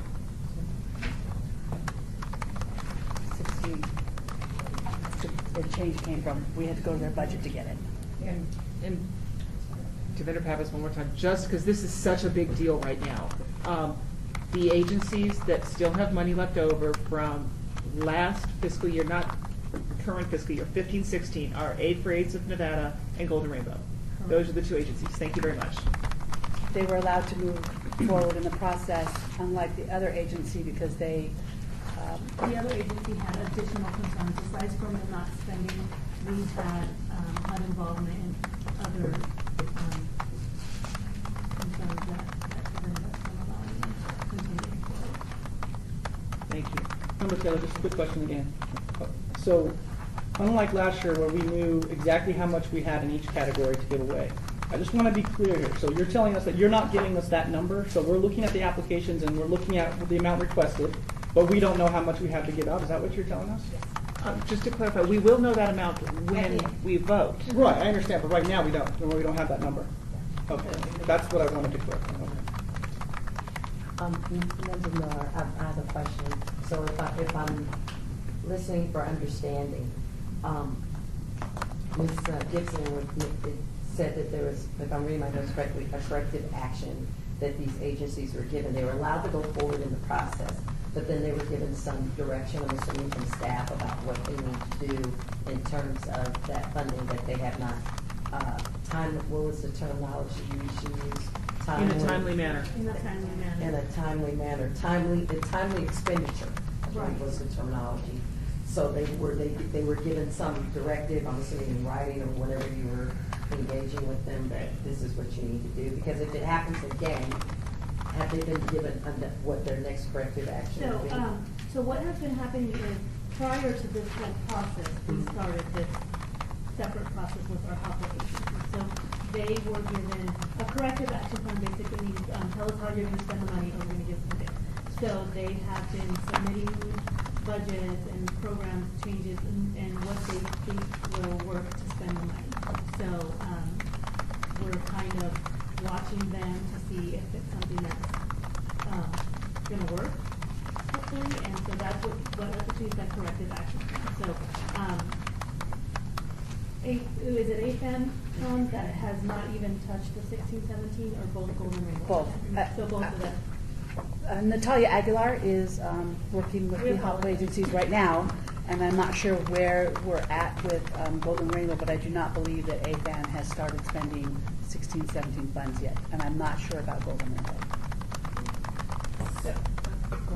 So member Aslam, so are these monies each year that are created, or whatever you want to call it, are they need to be spent in the year that they were? So how is it that if they haven't finished spending 2 years ago, is it because they didn't submit the paperwork to get reimbursed and they actually spent it? Or is that the problem? So Or they're just not using the money? There's a variety of different reasons, and it could be because they don't have enough clients coming in for it. They don't have the capacity to serve the amount of clients that's required to spend down the money. So it's an infrastructure capacity issue. Some of them is cash flow issues. This is a reimbursement-based grant, so if they don't have the money to spend up front, they can't serve them, and so they can't. So when Kathy was talking about the capacity issue, where they have a great program, but if they can't execute it because they don't have the capacity, then and this is the situation that they're in. Sean Bolster, staff, point of clarification. The HOPA program, we have 3 years from the date that we receive the funds to get them spent. We enter into 1-year program, though, with the agencies that we expect them to spend that money in a year by serving because we have to tell HUD at the beginning of the year, we want to spend this much money to serve this many people. So Action and plan. again, just to clarify, our contracts are all 1-year contracts. So we hold them accountable to what is in the contract. So us, for our purposes, we know that HUD gives us a certain amount of time to spend it, but when we enter contracts with the agencies and we tell them that they have 1 year to spend it, so then we expect it to be spent at that year, or they're not in compliance with this contract. And so all of our other grants are always for a 1-year contract period. Devendra Pappas. So for these funds, so I'm going to focus on 16-17. For these funds for 16-17 that have not been touched, we still have, the city of Las Vegas still has 2 years to spend that money before HUD takes it back for being unspent, correct? Correct. Okay, so when do we drop the hammer? When do we finally say to AFAN and to Golden Rainbow, you're cut off? You can't apply again. You need to come up with a better plan. You need to show us that this isn't going to keep happening. And when do you guys say, okay, that's it, we're taking the 16-17 money and giving it to this other agency that we didn't fund so that they can spend it before we lose it? When do we do that? Actually, to answer that, okay, that's actually kind of what we're doing right now. So 16-17 money, we've actually reallocated some of it to other type of, we're working on reallocating it to other agencies that we've had meetings with that are able to hopefully provide some of the services. So some of it we're in the process of reallocating. The second thing is we can't tell them they can apply, and that is why this year we're trying to take a different action and say we're trying to let you guys know as a board this is what's going on, because then if they can apply all they want, it's up to you guys knowing the circumstances whether these programs are going to continue to be funded. Member McGrath, shouldn't the solution be to, like they say, vote with your feet, and don't certainly award, those nonprofits and cut back accordingly. If they can't use what is given to them, that's kind of a predictor as far as how I'm going to vote, which is why I asked for it. So, Member McCoy, I concur with him, because for us, I understand your processes are your processes, but maybe moving forward too, it could be included in there. If you've not spent the funds from the previous year and you've given them 1 year in which to use those resources, then there should be some different eligibility criteria that take place. But I concur with you 100% that moving forward, if they've not spent it from last year, how do you come back and ask us for the amount that you asked us for this year?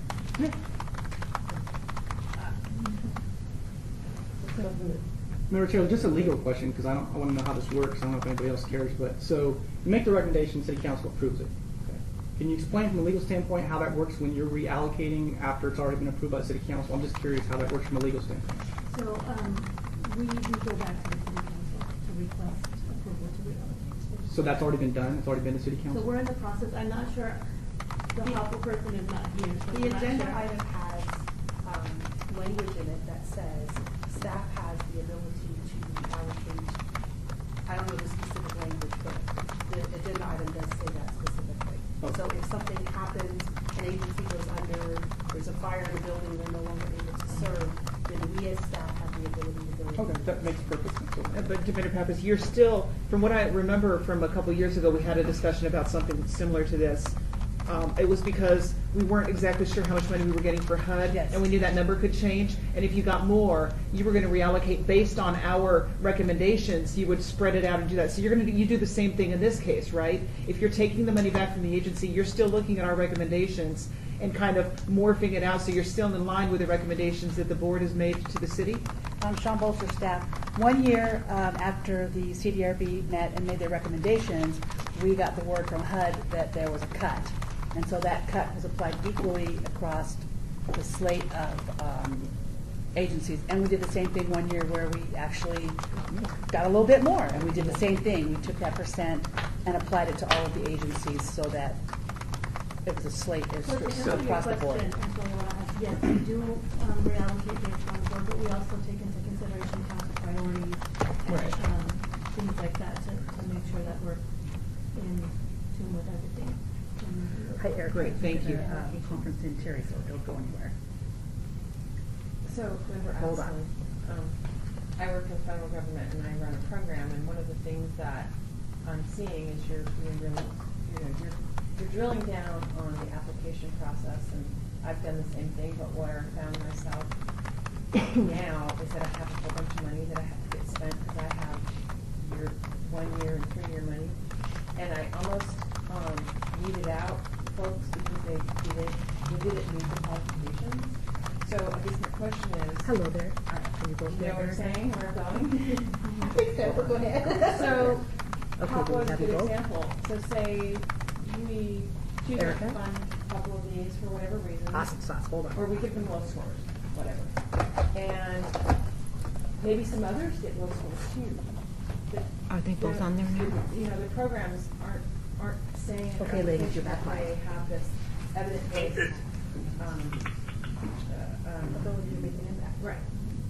So what happens if so the ones that do get fully funded and you're still left with money on the table, what happens then? I know that's a what if, but it has happened to me, and so then I am tasked with, oh no, now I have to. So what happens then? Because we have basically said you have to perform, and you have to show how this makes a difference and an impact. And if you haven't made it clear, so you get these really low scores, so do you end up fully funding somebody that made a low score? Potentially? Again, up to this body to make those sorts of decisions, but what has happened in the past from other boards that I've sort of worked with is that there's nothing saying that you can't give a well-performing, great, amazing program more than what they ask for. But what you have to do is go to that agency and make sure that they have the capacity to. Excuse me, I'm sorry. It's really hard to hear from that side of the room. Is there any way that they could come a little bit closer? Sure. Or no, there's the microphone right there. No, but No, it I doesn't just can't hear. amplify. Yeah, we're on the phone, not on It only this. records. It doesn't amplify. Sorry. So what we were saying is, of course, those decisions belong to this body. It's something that you all would have to take into consideration. But there's no reason you can't say or give more money to an agency that is strong and well-performing. Not more than they ask for, because that's what we have. Sean Bolster, staff. That's why we have the application process. They tell us what they're asking for. Right, but if there is this. If we have more money than Yeah. to give than's been asked for. Which most likely will not happen. But if it did.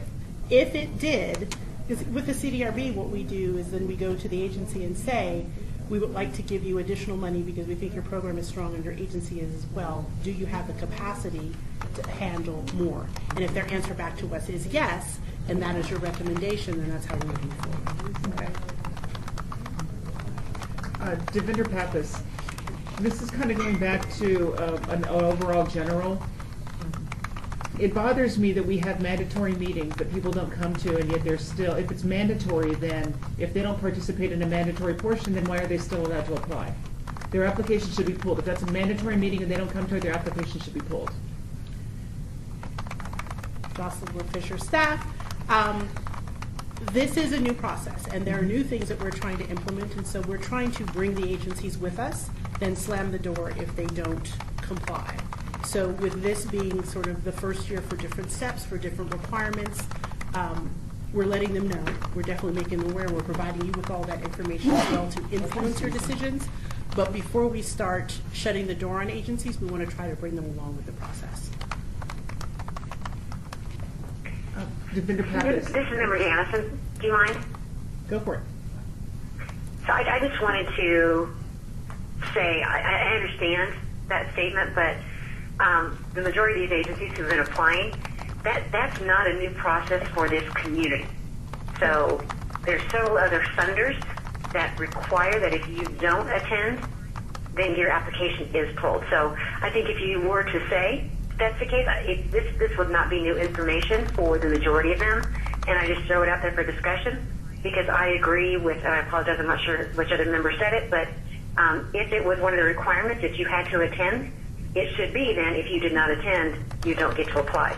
If you made the language more flexible, then maybe this is a 1 year grace period, but if that's the way it was stated, I think if they didn't come, their application should be pulled as well. And Jocelyn Blood Fisher staff, not a decision that staff would be able to make, but if the board decides that that is a direction that they would like to take, then that would be the board's recommendation.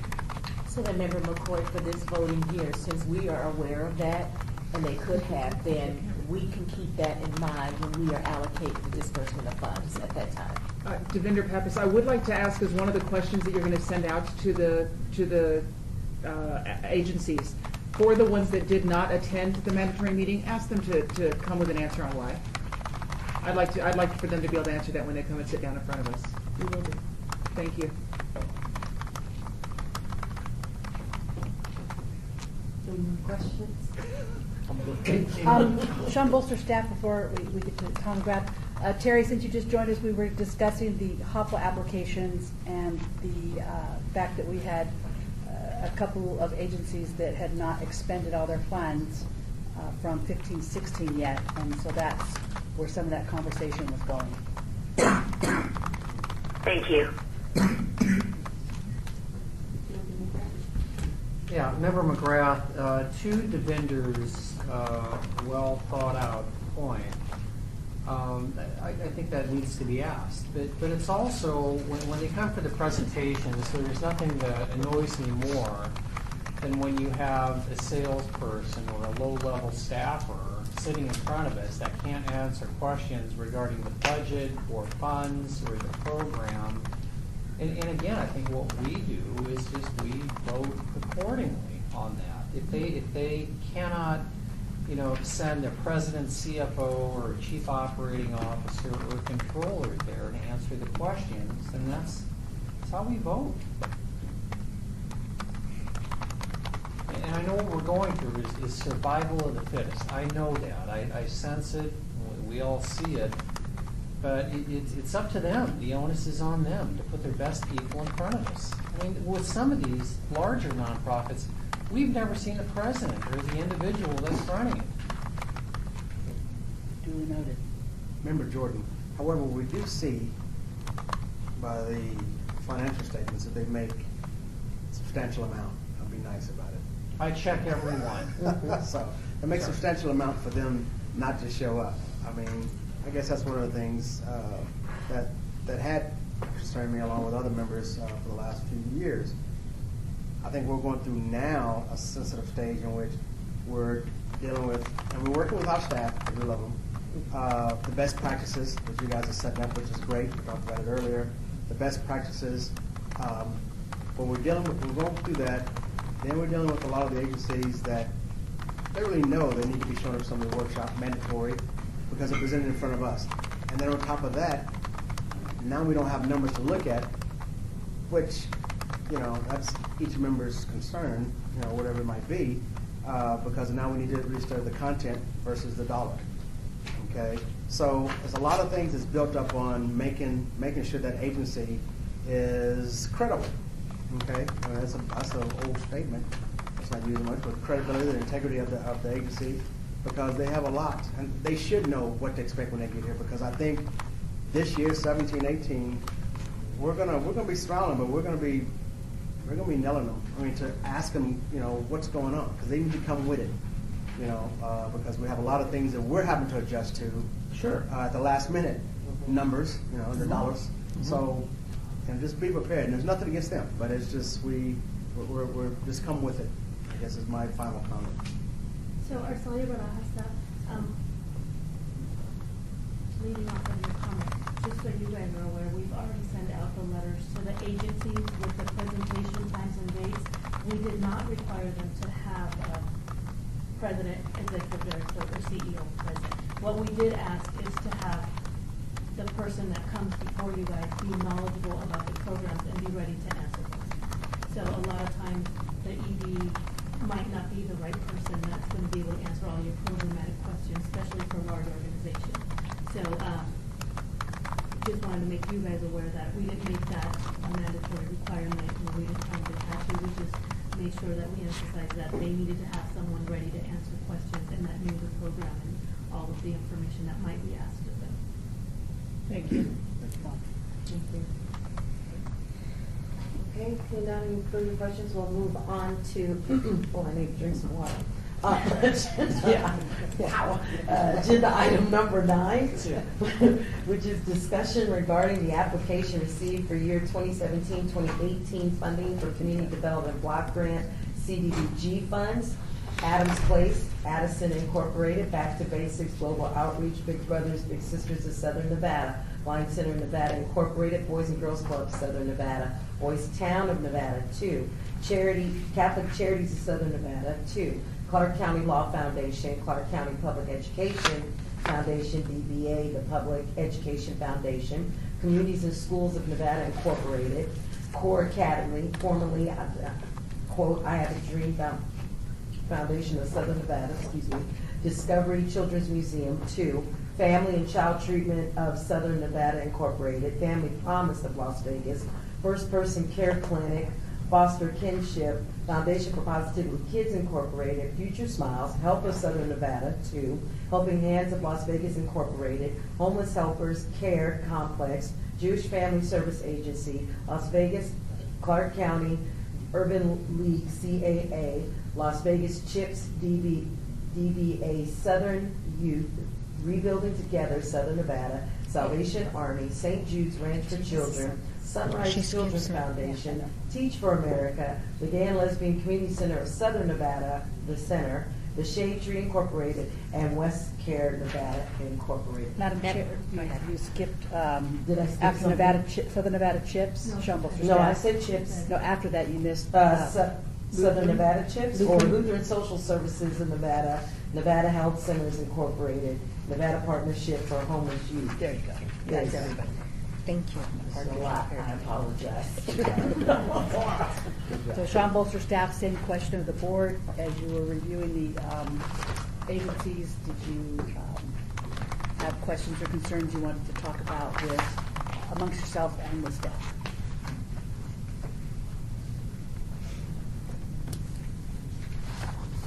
Devendra Pappas, is there some place in Zoom grants that I didn't see, or is there some place that we could put in for next year that tells us how many years the agency has been participating with this or has been applying for this program?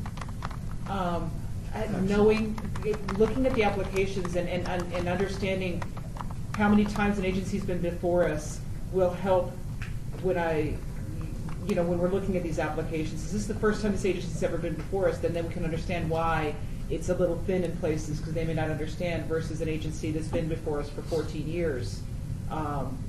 That would be helpful for me to know for the future. Not necessarily whether they've gotten money, just how many times they've applied, how many times they've had applications before us. Not necessarily for the last 10 years, but they've had 10 applications before this board. That would be helpful for me. Last three. Sean Bolster, staff, question of.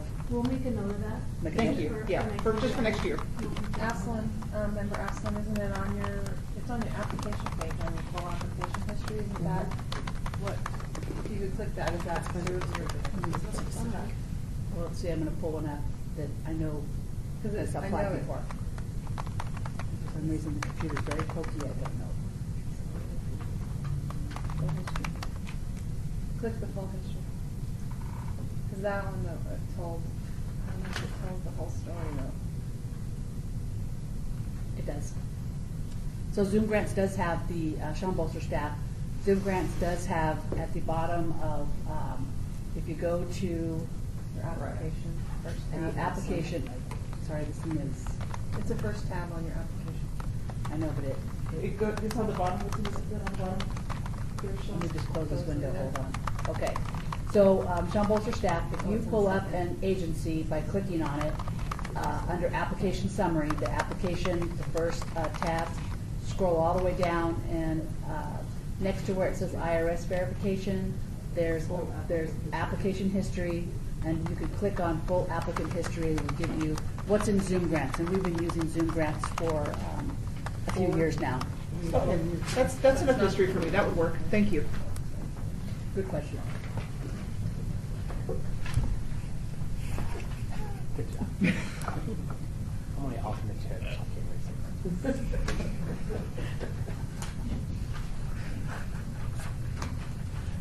Any other questions or concerns on the CDBG applications? You know, Sean, Member McGrath, there was a question that I had, and I'm not sure if it's on the rubric. I'm looking at it right now, but it's one thing that we should be looking at, the turnover of staff. And without knowing, some of these charities I know, and others, you know, a lot of the existing upper staff, I don't. Is there any way to tell what kind of turnover they've had, or can we? Yes, go I'll tell ahead. you about how staff. There's actually a question in there where Right. they are supposed to list the employees, the key employees in the organization. In the And tenure. it's supposed to list how many years of experience with the agency they have. Some of them did not list that. A lot of them did not Did list not that. list it, but that was a question that was asked, and so, aside from contacting everybody and having them submit that.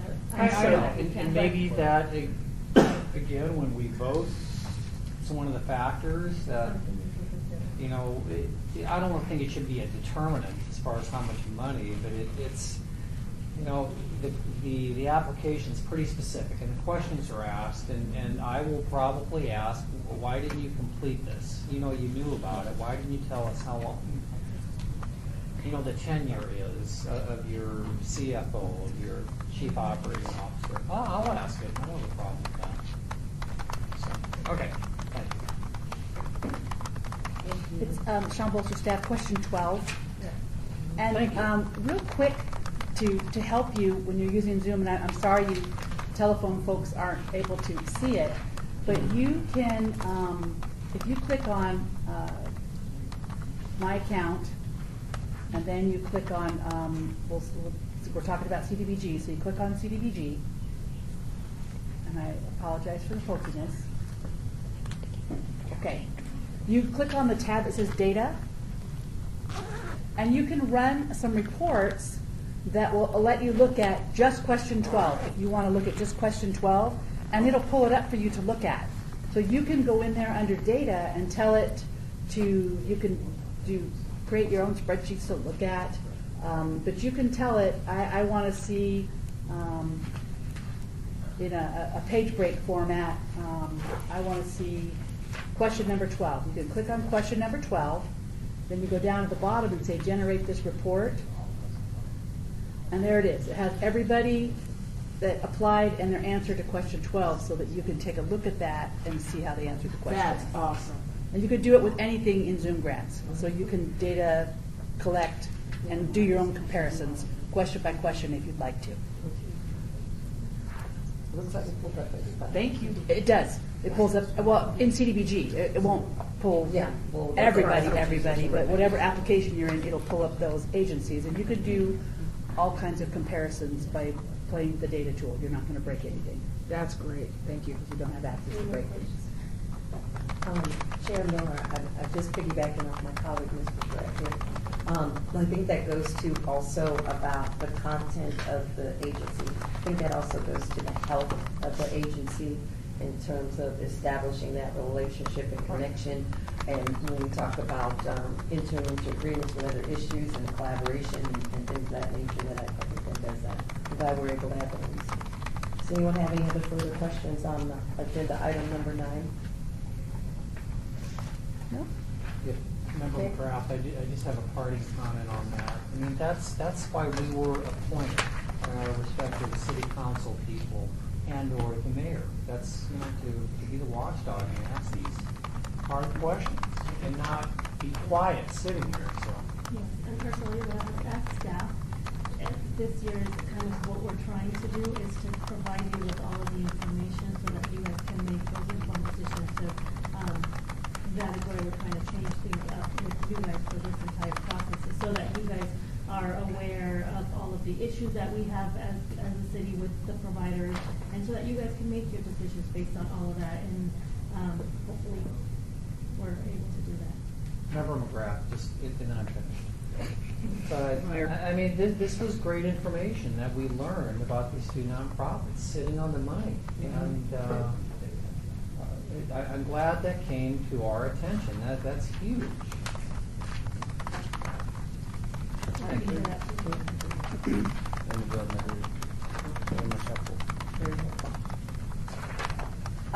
Sean Bolster staff, we also had a determination from HUD after the recommendations from last year for our public service youth programs that they would no longer accept a program just working in a Title I school as verification that the client they were serving were low income.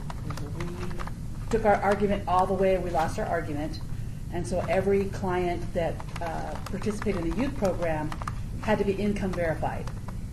And that is why you'll see some agencies that did not reapply, because to income verify every family because their child received a book for their literacy program was very cumbersome on the agencies, and so they chose not to participate in the program. So we wanted to let you know that. And those were funds that, there were some agencies that we had to reallocate funds, because this actually happened last fiscal year. Right So after the recommendation. We allocated the funds between the agencies that were awarded, and we just upped the amount for those agencies, based on what the ones that were not able to accept the 16-17 money for that reason. So you'll notice that there are some agencies that did not reapply, and that was one of the factors. Thank you. For your edification. So, Okay, moving on to agenda item 10, discussion for possible action regarding the scoring of the HAPWA, ESG, and CDBG public service applications and funding recommendations. so Sean Bolster staff, get those scores in. And the date Quickly. again, remember Jordan, what the date is? February 10th? At least by, yes, February 10th. I knew that was Sooner if you can. That would be very helpful. And any questions by Monday? you said? By Monday, any questions, Yeah. so that we can meet as staff and work on how we're going to address that with the agencies. Remember Jordan, any course, I'm sorry. Any correspondence, make sure we reply all. Per counselor, she keeps nudging me, so I'm taking the hint. I want to make sure. Okay. I have to admonish them again. Can you make sure that I have my HAPWA available for me, please? Extra early this afternoon. Was I mean, it yes, CDBG? I sent an email For some reason, Member McCoy's CDBG broke. She broke it. So I did send that email to Zoom Grants and I'll email all of you their 800 number so that if we're not here tomorrow and you have an issue, you can call Zoom Grants and they'll help you with whatever your issue is. They're awesome. Thank you. Devinder Pappas? I just want to say as a last thing, these changes that have been made have been sweeping. They've been huge. Staff has been amazing in what you guys have done, coming in that Saturday for us to meet with us. All this work you're doing, all this work that we're giving you to do, you guys are great. And you're really working hard on this, and this is going, and there's growing pains. And obviously there's things that we're going to tweak for next year and things we're going to tweak for the year after, but you guys are doing a great job, and we really appreciate all the work you're doing to make our job as easy as possible. Thank you very much. You guys are awesome. Aw. Thank you.